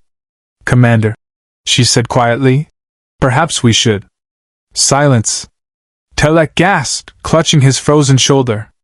"We do not negotiate with." The ship lurched violently. Through the viewport, one of the other warbids was firing. Not at the monastery, but at Telek's ship. The bridge lights flickered red as shields absorbed the impact. "What are they doing?" the young officer asked, horror creeping into her voice. Kratos understood before Telek could answer. "Your second-in-command has decided you're compromised. They're eliminating the variable." Another volley hammered the shields. Structural integrity warnings shrieked across damaged consoles. The Romulans were willing to sacrifice one ship and its crew to ensure Kratos didn't spread to the others. Ruthless. Efficient. Exactly what he would have done in their position. "Transporter ready." Dax's voice crackled through increasing interference. "Kratos, their shields are fluctuating from the weapon's fire. I can get you to the second warbird, but the pattern buffer might." "Do it." The world dissolved into energy. For a fraction of a second, Kratos existed simultaneously on both ships, his consciousness fragmenting across subspace, awareness splitting between locations. He felt the Romulan transporter trying to grab him, pull him somewhere else, clash with the Federation beam. Felt reality trying to decide which version of him was real. Then he was solid again, materializing in an engineering section filled with pulsing green conduits, and the rhythmic thrum of a singularity core. A dozen Romulan engineers stared at him in shock. Kratos didn't give them time to sound the alarm. The blades of chaos became a whirlwind of fire and chain, cutting through consoles and crew with equal efficiency. He moved through the section like a force of nature, targeting critical systems, life support regulators, shield generators, the delicate machinery that kept a ship functioning in the hostile void. Not killing for killing's sake, but dismantling their capability to fight. "All hands, intruder in main engineering!" Someone was screaming over the ship's calm. "Repeat, hostile in main engineering! He's destroying the core systems!" Kratos grabbed a heavy plasma conduit and tore it free from its housing. Superheated gas erupted, forcing the remaining engineers to flee. He hurled the conduit into the singularity containment field, and the ship's power flickered as safety systems struggled to compensate. He was already moving, following the ship's architecture upward toward the bridge. Another warbird. Another commander who needed to learn the price of threatening what Kratos had chosen to protect. The monastery. The civilians. Not because he cared about Starfleet or the Empire or their endless political games, but because he had made a choice. And gods, mortals, and everything between would learn that when Kratos chose something, the universe bent to accommodate. Glass doors sealed ahead of him. He tore through them with bare hands augmented by divine strength, the tritanium alloy crumpling like paper. Romulan security teams fired from defensive positions. He walked through their disruptor fire as if it were rain, the burns healing almost as fast as they formed. Behind him, the first warbird was spinning out of control, its shields failing, life support compromised. Ahead, the third warbird was already moving to retreat, its commander apparently deciding that discretion outweighed valor when facing whatever Kratos represented. By the time he reached this ship's bridge, the acting commander, an older female with hard eyes and tactical scars, had already transmitted the release order for the civilian prisoners. "They're yours," she said flatly, meeting Kratos' gaze without flinching. "We withdraw. But know that the Tal Shiar does not forget this humiliation." "Then remember it well," Kratos replied. "And teach your colleagues what happens when they mistake me for a prize to be claimed." He activated his comm badge. "Dax, bring me back." The transporter took him, and as his form dissolved into energy, he saw the Romulan commander's expression. Not fear, not hatred, but something closer to respect. She understood what he was. Not a monster. Not a weapon. A warrior who had drawn a line and dared the universe to cross it. When Kratos rematerialized on Boreth, the monastery's sensors showed all three warbirds jumping to warp, retreating toward the neutral zone. The civilian transport's crew were already being beamed back, shaken but unharmed. And in the ritual chamber, Dax was staring at her console with wide eyes. "Before they fled," she said quietly, "the Romulans transmitted something. Icanian gateway coordinates. Dimensional frequency tables. Years of research on ancient technology. She looked up at Kratos. They gave us everything we need. Kratos said nothing. He simply walked to the observation deck and stared at the stars, where somewhere beyond them, his son waited. One step closer to home. Q appeared in the monastery's meditation chamber exactly 3 hours after the Romulan retreat, manifesting in a flash of white light that violated several laws of physics and at least one Klingon's sacred tradition. He wore the Starfleet admiral's uniform he favored when feeling theatrical, complete with an unnecessary number of decorations that clinked softly as he moved. Well, Q said to the empty room, examining his fingernails with studied disinterest. What do we have here? A warrior who claims to kill gods, stumbling through a universe that insists gods don't exist. The irony is delicious. He snapped his fingers, and suddenly he was seated in an ornate throne that definitely hadn't been there a moment before. I really must meet this Kratos. Anyone who can make the Romulans flee in terror and the Klingon cooperate with the Federation deserves my attention. In the ritual chamber 3 levels below, Kratos sensed a disturbance immediately. A wrongness in the air, a bending of reality that reminded him uncomfortably of Odin's magic or Zeus's divine presence. His hand moved to the Leviathan axe. Sensors are detecting a massive subspace distortion, Dax reported, frowning at her readings. But it's not a ship, not a rift, not any energy signature I recognize. It's like reality just decided to be different in a localized area. Q, Worf said flatly, his voice carrying the weight of bitter experience. It has to be Q. Who? Kratos asked. An omnipotent being from a species called the Continuum. Worf explained. They exist outside normal space-time. Q has tested humanity before. Tested the Federation. He appears without warning, manipulates reality at will, and treats mortal concerns like a game. Kratos' expression darkened. A god. Not exactly, Dax said carefully. Q doesn't claim worship or demand sacrifice. He's more like a cosmic entity with the maturity of a bored child. Dangerous, yes, but not inherently evil. Just Q. I have met such beings, Kratos said quietly. They play with mortal lives because they can. Because we are beneath them. Because our pain amuses them. His grip tightened on the axe. Where is he? Kratos, wait. Dax began, but the Spartan was already moving. He found Q in the meditation chamber, lounging on a throne that radiated impossibility. The being looked human enough, middle-aged, sharp features, eyes that held the weight of eons poorly disguised as mischief. When Kratos entered, Q's face lit up with genuine delight. There you are! The godslayer himself. I was beginning to think you'd keep me waiting, which would have been terribly rude considering I've traveled across. Well, traveled isn't quite the right word. Manifested?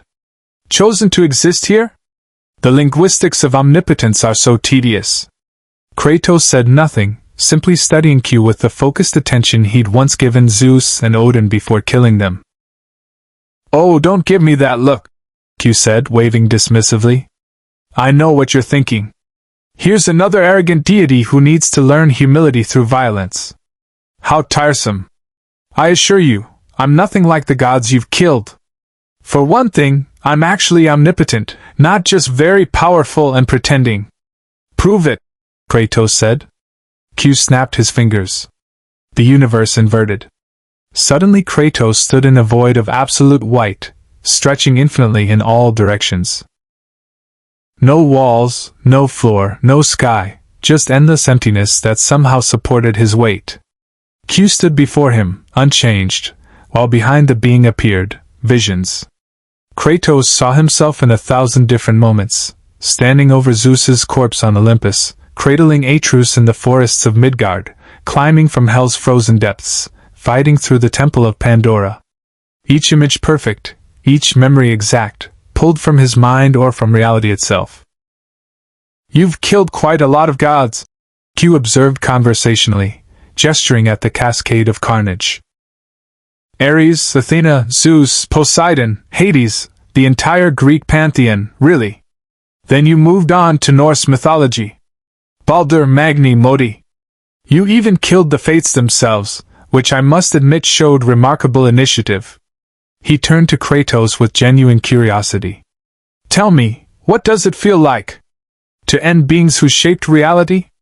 To prove that gods can bleed? It feels necessary, Kratos said. They stood between me and those I would protect. So I removed them. Necessity, Q repeated, savoring the word. How wonderfully mortal. The continuum doesn't understand necessity. We simply are. We exist beyond consequence, beyond purpose. We've watched civilizations rise and fall for billions of years. Do you know how boring that becomes?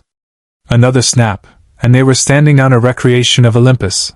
But wrong, twisted, the marble temple's bleeding shadows and the sky fractured like broken glass. Q walked among the ruins, his admiral's uniform shifting into ancient Greek robes. The gods you killed were powerful, yes. But they were bound by rules of their own making, perhaps, but rules nonetheless. They needed worship. They fed on belief.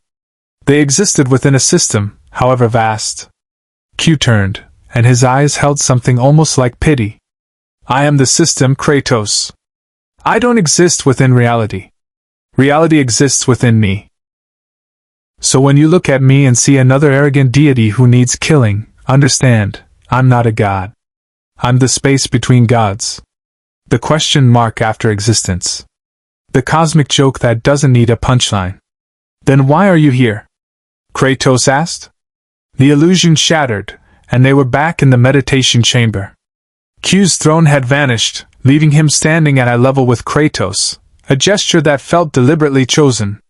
Because you're interesting, Q said simply. You've done something I've never seen in all my eons of existence. You've killed gods and then stopped. You've earned the power to reshape reality, and chosen instead to live quietly with your son. You've been given every reason to become a monster, and decided to be a father instead. He leaned closer. That fascinates me.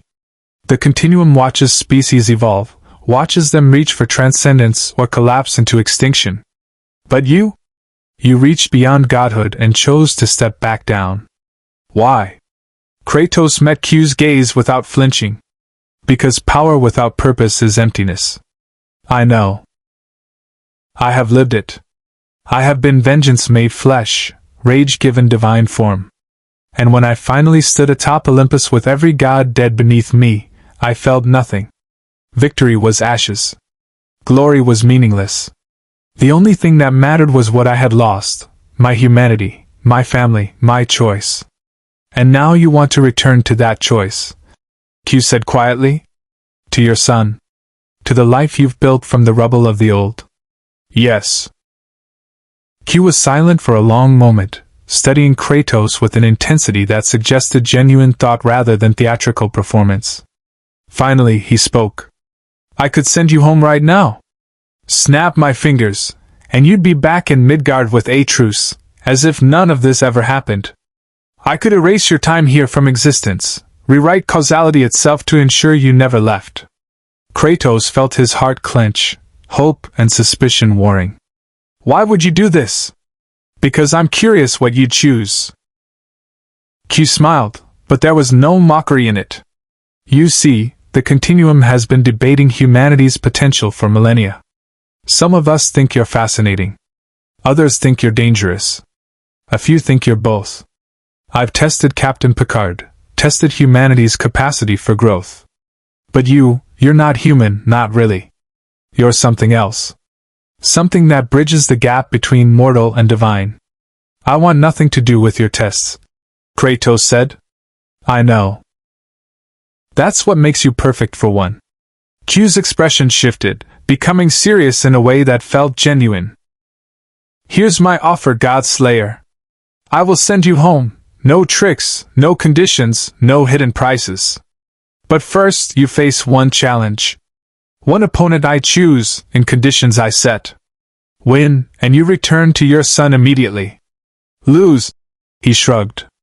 Well, you'll still eventually get home through the Federation's fumbling science. It'll just take longer. Who is the opponent? Kratos demanded. That would spoil the fun. But I promise you this, it will be someone worthy of your skill.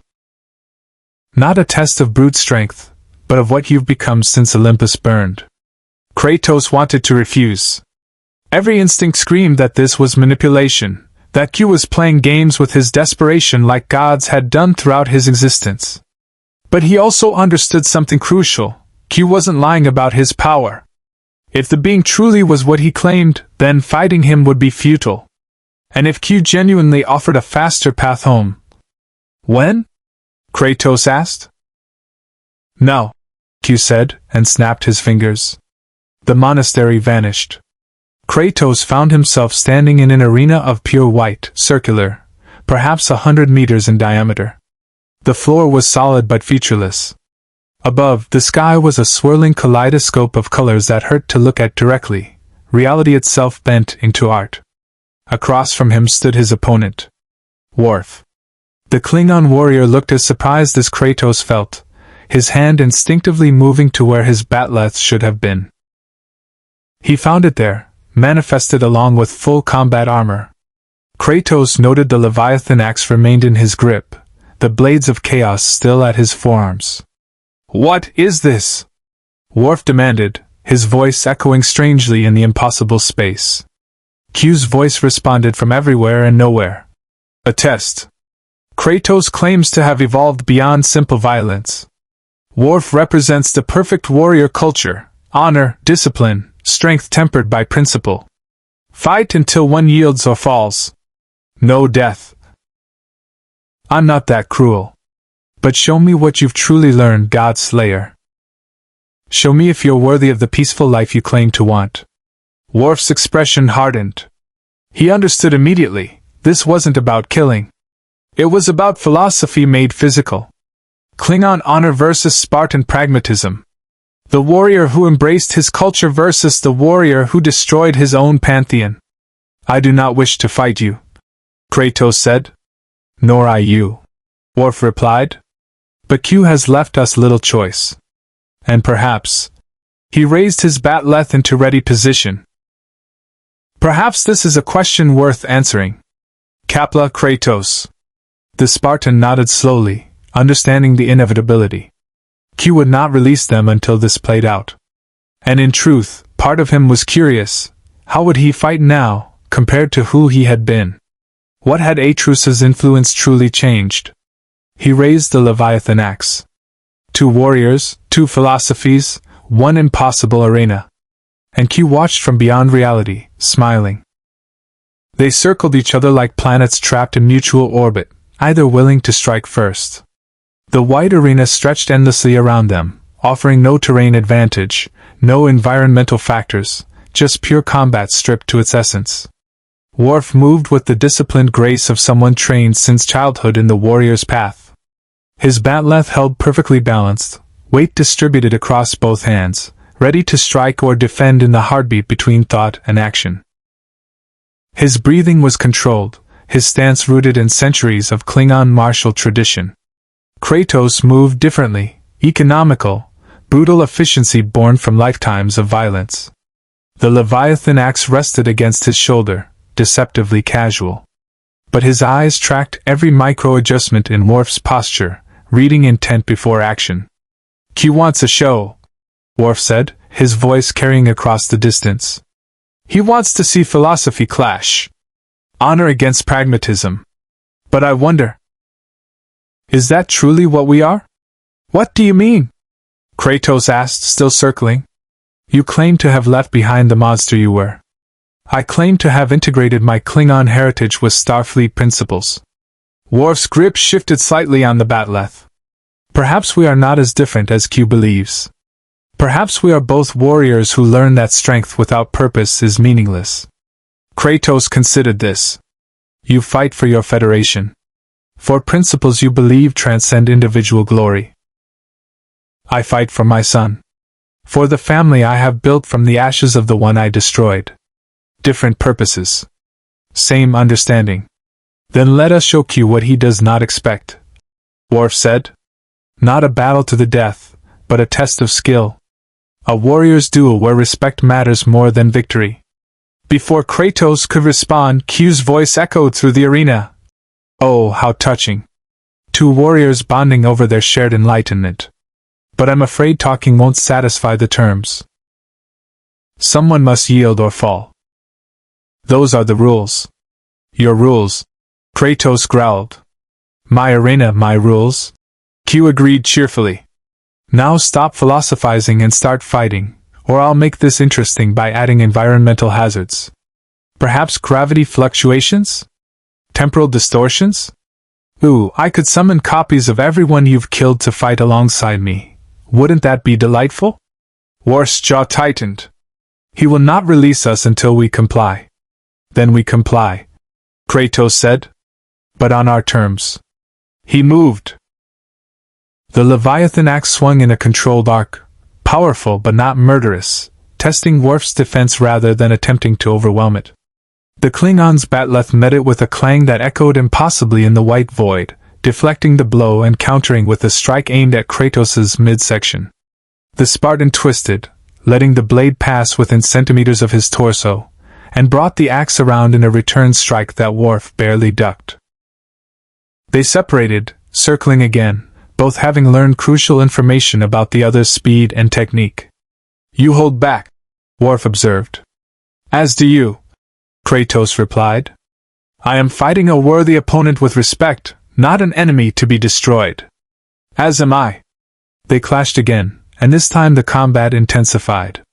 Worf's batleth became a whirlwind of controlled strikes, high, low, feints that tested Kratos's reactions.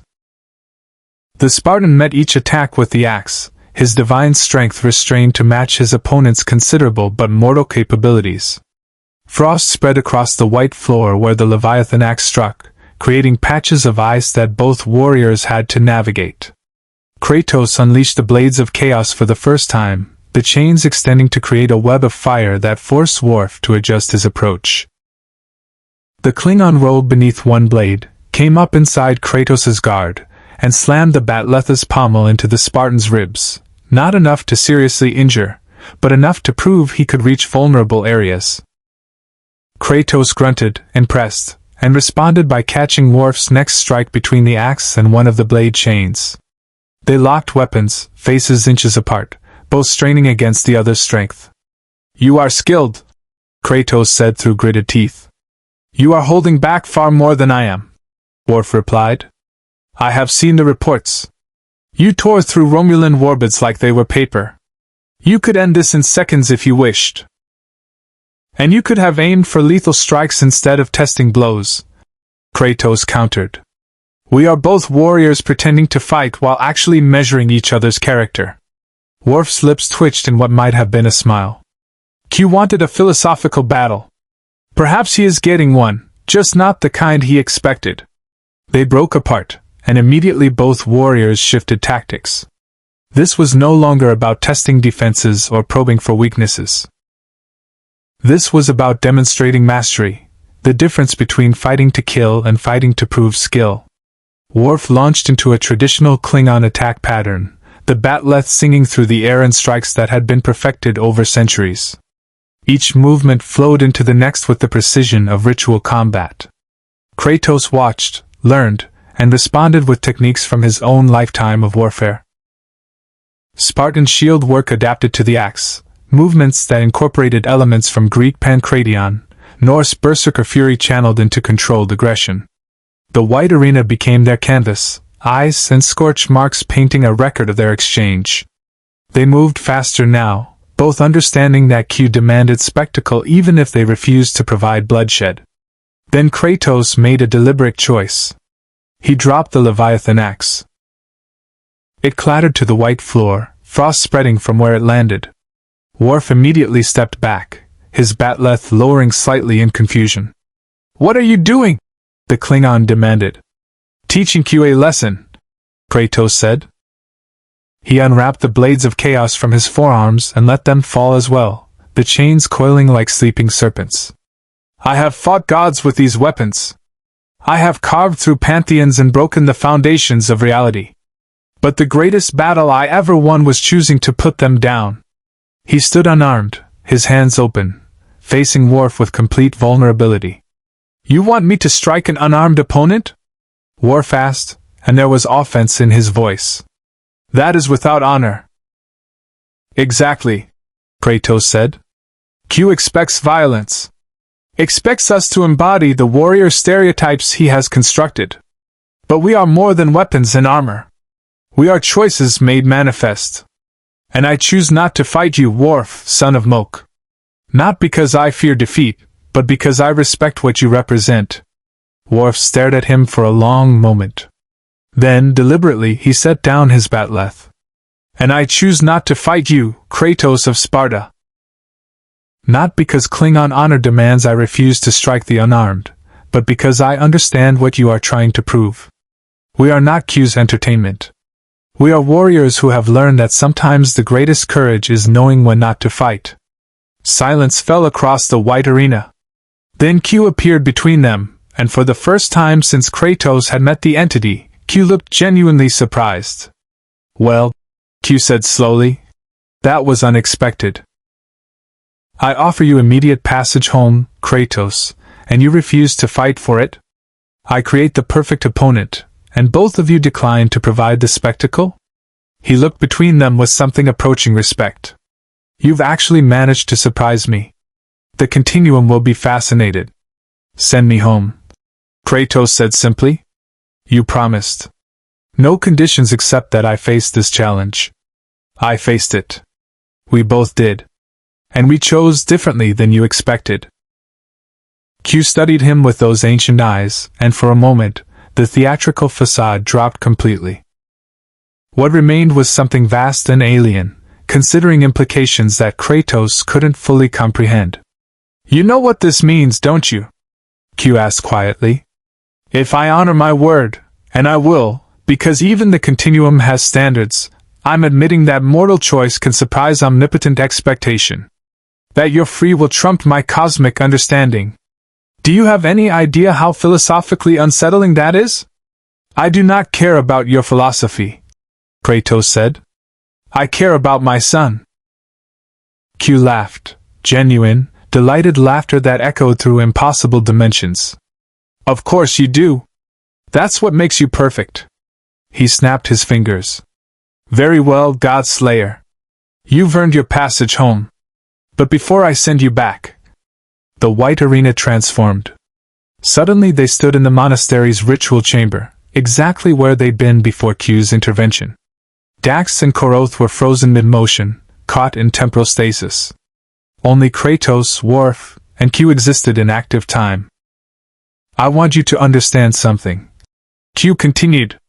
"The Federation and the Empire are working on reopening that dimensional rift.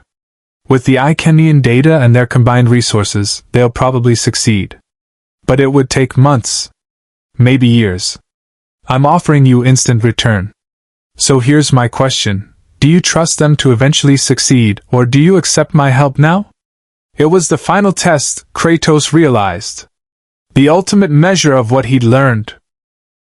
Accept the easy path offered by a cosmic entity whose motives remained inscrutable. Or trust in the mortals who had offered help without demands. "I trust them," Kratos said. Q's eyebrows rose. "Even though it means more time away from your son?" "Atreus taught me patience. Taught me that the journey matters as much as the destination. If I take your shortcut, I learn nothing. I gain nothing except speed.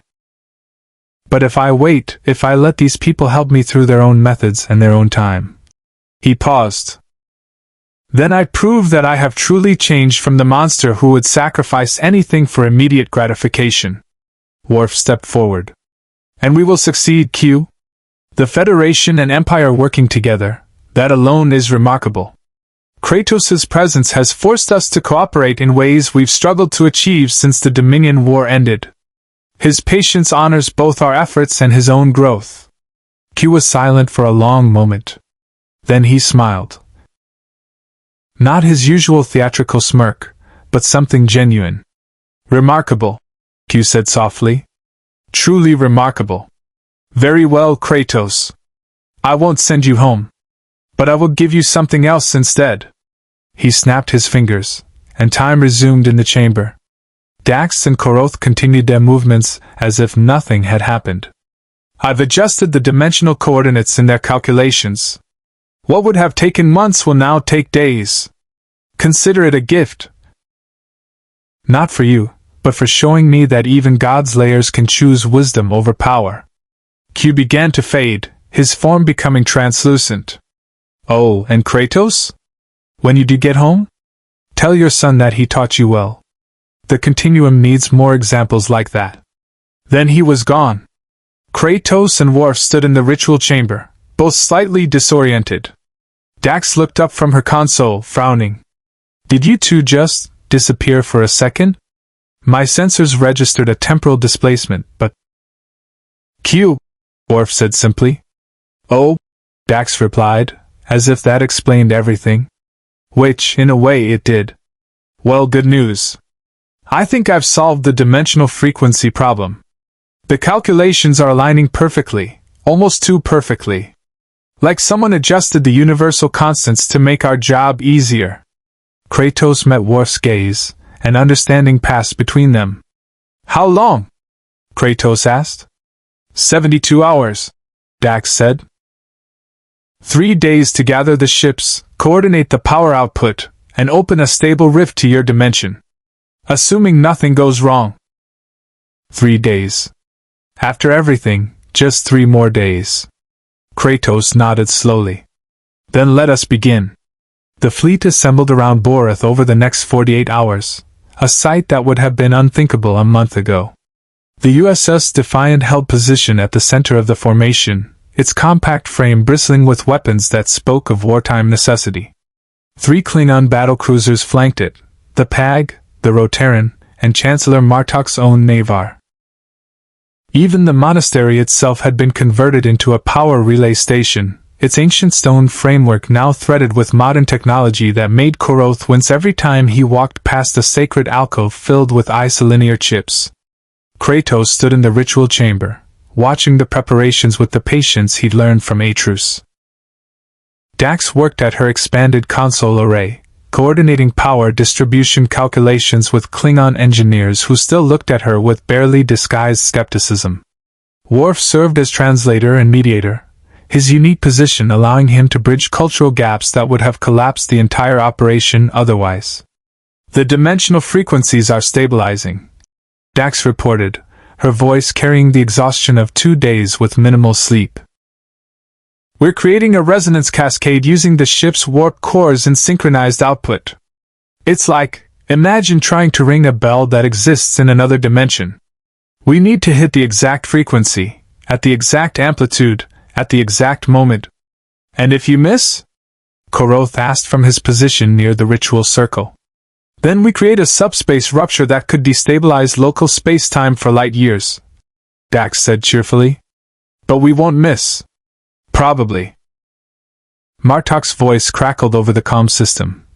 Probably is not a word I enjoy hearing in military operations, Lieutenant Commander. But then, this entire endeavor is madness given form. Kratos, are you prepared? The Spartan checked his weapons one final time. The Leviathan axe's frost still bit at the air around it. The blades of chaos remained coiled at his forearms, quiet but never truly dormant. He had cleaned them, sharpened them, performed the small rituals of maintenance that any warrior understood. I am ready, Kratos said. Then let us begin, Martok declared. All ships, initiate synchronized power transfer on my mark. Science teams, monitor dimensional stress. If this tears a hole in reality, I want to know about it before it swallows us all. Captain Sisko's voice joined the channel from the Defiant. All stations report ready, Chancellor. Kratos, it's been an honor. I hope you find what you're looking for on the other side. I will, Kratos said simply. Because failure was not an option. Atrus waited. That singular fact transcended physics, dimension, and cosmic circumstance. The ritual chamber began to hum with gathering energy. Dax's console lit up with cascading data as the ship's warp cores synchronized their output, funneling unimaginable power through the monastery's hastily constructed relay network. The air tasted of ozone and something else, something that reminded Kratos of the bifrost bridges between realms, of the world tree's pathways, of magic given technological form. "Frequency matching at 92%, Dax called out. 95. 98. We're almost," reality screamed. The rift tore open above the ritual platform, not the violent wound that had brought Kratos here, but something more controlled, a doorway carved into existence through brute force and brilliant mathematics. Through it, Kratos could see his world. The forests of Midgard. Snow-capped mountains. A realm where gods walked and magic breathed. "Rift is stable," Dax shouted over the roar of dimensional forces. "But we can only hold it for 90 seconds before the power drain becomes critical." "Kratos, you need to go now." The Spartan started toward the platform, then stopped. He turned, looking at the assembled faces, Dax, exhausted but triumphant. Worf, standing at attention with warriors' respect.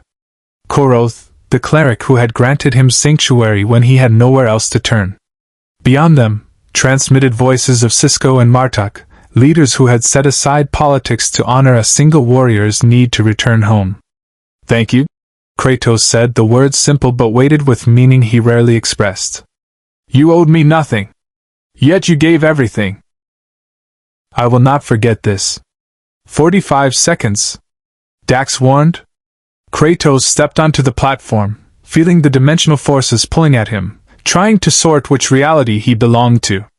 He raised the Leviathan axe in salute, a warrior's acknowledgement to other warriors. Worf returned it with a Klingon salute, fist to chest. "Kapla, Kratos. May you find your son well. And may your federation endure." Kratos replied. "They do not know how fortunate they are to have warriors like you protecting them."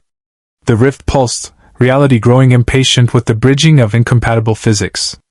Kratos could feel his home dimension calling him, pulling him with the inexorable force of belonging. 15 seconds! Dax counted down. Kratos took one last look at this universe of science and ships, of federations built on principles rather than power, of warriors who had learned to temper strength with wisdom. It was not his universe. But it was not without merit. Then he stepped into the rift. The transition was agony and ecstasy simultaneously, his body torn apart and rebuilt according to different universal constants, his consciousness fragmenting across the dimensional barrier before snapping back together on the other side.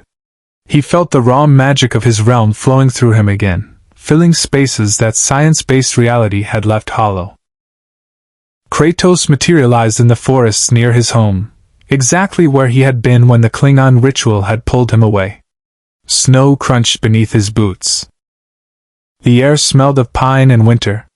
The sky showed stars he recognized, constellations that had witnessed his entire impossible journey. "Father?" The voice hit him harder than any god's blow ever had.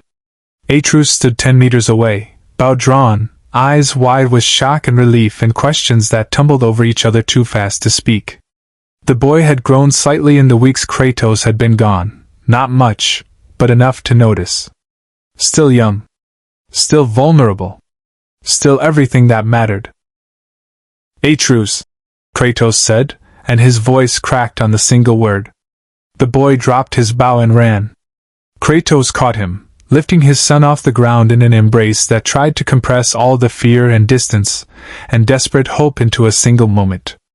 Atreus was crying, not tears of sadness, but the overwhelming relief of someone who had feared the worst and received the best instead. "You were gone," Atreus said into his father's shoulder. "One moment you were there, fighting Draugr, and then you just vanished. I searched everywhere. I thought maybe the Norns had taken you, or some curse, or I was taken to another realm," Kratos said, setting his son down but keeping one hand on the boy's shoulder, needing the physical contact to confirm this was real. Not by gods or fate. By accident. by desperate mortals seeking visions and finding dimensional doorways instead. Another realm? Atrus's eyes widened with the curiosity that had always defined him. What was it like? Were there gods there? Did you have to fight? Kratos knelt, bringing himself to eye level with his son. There were no gods. Only mortals who had built civilizations that spanned stars. They had ships that could cross galaxies, weapons that could tear planets apart. But they had also built principles, ideas of cooperation, exploration, peaceful coexistence. He paused. They were flawed. Their ideals often conflicted with reality. But they tried. Every day, they tried to be better than what they were. Did they help you get home? Atrus asked. Yes. They could have used me as a weapon. Could have imprisoned me as a threat. Instead, they worked tirelessly to open a doorway back to our realm, asking nothing in return except that I acknowledge their effort. Kratos pulled his son closer. You taught me well, boy. You taught me that patience and trust can be stronger than rage and violence. I proved that lesson in a universe where I knew no one and understood nothing. Atrus smiled, that brilliant, proud smile that made every sacrifice worthwhile. You're home. That's what matters. Yes, Kratos agreed. I am home. They walked back toward their cabin together, father and son, the Ghost of Sparta and the boy who had taught him redemption. Behind them, the dimensional rift had long since closed, leaving no trace except in the memories of those who had witnessed it. In the monastery of Boreth, Koros stood in the ritual chamber and looked at the space where Kratos had vanished. The stones bore scorch marks from dimensional forces. The air still smelled faintly of frost and fire. Will we ever see him again? One of the younger clerics asked. I do not know, Koros admitted. But I think we were meant to meet him. Not to use him or contain him, but to be reminded of what truly matters. He was a warrior who could have destroyed us all. Instead, he chose patience. Chose trust. Chose to believe that mortals working together could achieve what seemed impossible. The ritual, the cleric said. Should we perform it again? Koroth considered this. The ritual that had accidentally torn open dimensional barriers, that had brought a godslayer into their reality and changed everything. No, he decided. Some doors should remain closed. Some mysteries should remain unsolved. We sought visions of Kalas and received something far more valuable, proof that even the greatest warriors can choose peace. On the Defiant, Sisko sat in his command chair and reviewed the final reports. The dimensional rift had closed cleanly, with no residual subspace damage. The Klingon fleet was dispersing, returning to normal patrol routes. Everything was returning to the status quo. Except it wasn't. Chief, Sisko said to O'Brien, make a note in the official log. Classification, Eyes Only Senior Staff Review. Subject, first contact with extra-dimensional species. Outcome. Successful collaboration between Federation and Klingon Empire resulted in peaceful resolution and voluntary departure of visitor. Aye, Captain, O'Brien replied. Then, quieter. You think we'll see him again? I hope not, Sisko said honestly. Not because I don't respect him, I do. But because if Kratos returns, it means something has gone terribly wrong in his dimension or ours. Better that he remains home with his son, living the peaceful life he earned. Dax turned in her chair. You know, in all my lifetimes, I've never seen anything like this. A being from another dimension who kills gods but loves his son enough to wait patiently for science to solve an impossible problem. It makes you think about what really matters, doesn't it? It does, Sisko agreed. And across 2 dimensions, in 2 very different universes, warriors rested. Some under stars made of science and reason, others under stars touched by magic and myth.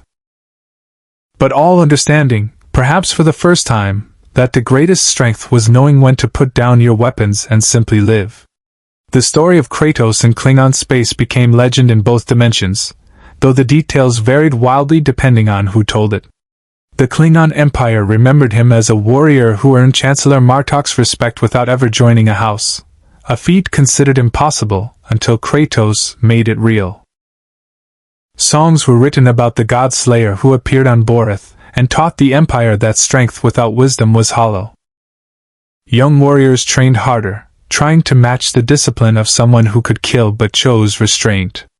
The Federation recorded the encounter in classified databases, studied by xenoanthropologists trying to understand how dimensions with fundamentally different physical laws could briefly intersect. Starfleet Academy used it as a case study in First Contact protocols, emphasizing how patience and respect had prevented catastrophic conflict with a being who could have destroyed entire fleets. The Romulans never officially acknowledged the incident, though Commander Talek was quietly reassigned to administrative duties far from the neutral zone. The Tal Shiar had learned an expensive lesson. Some prizes were too dangerous to claim, some warriors too determined to cage. And in Midgard, in a realm where gods walked and magic breathed, a father and son lived quietly in the forests. Kratos trained Atreus in combat and wisdom both, teaching him that true strength came not from the ability to destroy, but from the choice of when to act and when to show restraint. Sometimes, on winter nights when the stars seemed particularly bright, Atreus would ask his father about the universe of ships and stars, of federations and empires. Kratos would tell him stories of warriors who had shown honor without worship, of scientists who pursued knowledge without divine guidance, of civilizations that proved mortals could build greatness through cooperation rather than conquest. "Do you think we'll ever see them again?" Atreus asked one such night. Kratos looked at the stars, his stars, in his dimension, governed by laws he understood. "I do not know," he admitted. "But if we do, they will be welcomed as allies." They earned that much. The Ghost of Sparta had walked many paths, vengeful god-killer, broken warrior, reluctant hero. Now he walked the simplest path of all, father. And in the end, that proved to be the only path that mattered. For in a universe where gods could bleed and ships could cross galaxies, where magic clashed with science and honor battled pragmatism, one truth remained constant across all dimensions. The greatest battles are the ones we choose not to fight. And the greatest victories are the ones we claim by simply coming home. Live long and prosper. Hit the subscribe button for more interesting stories. Thank you for watching.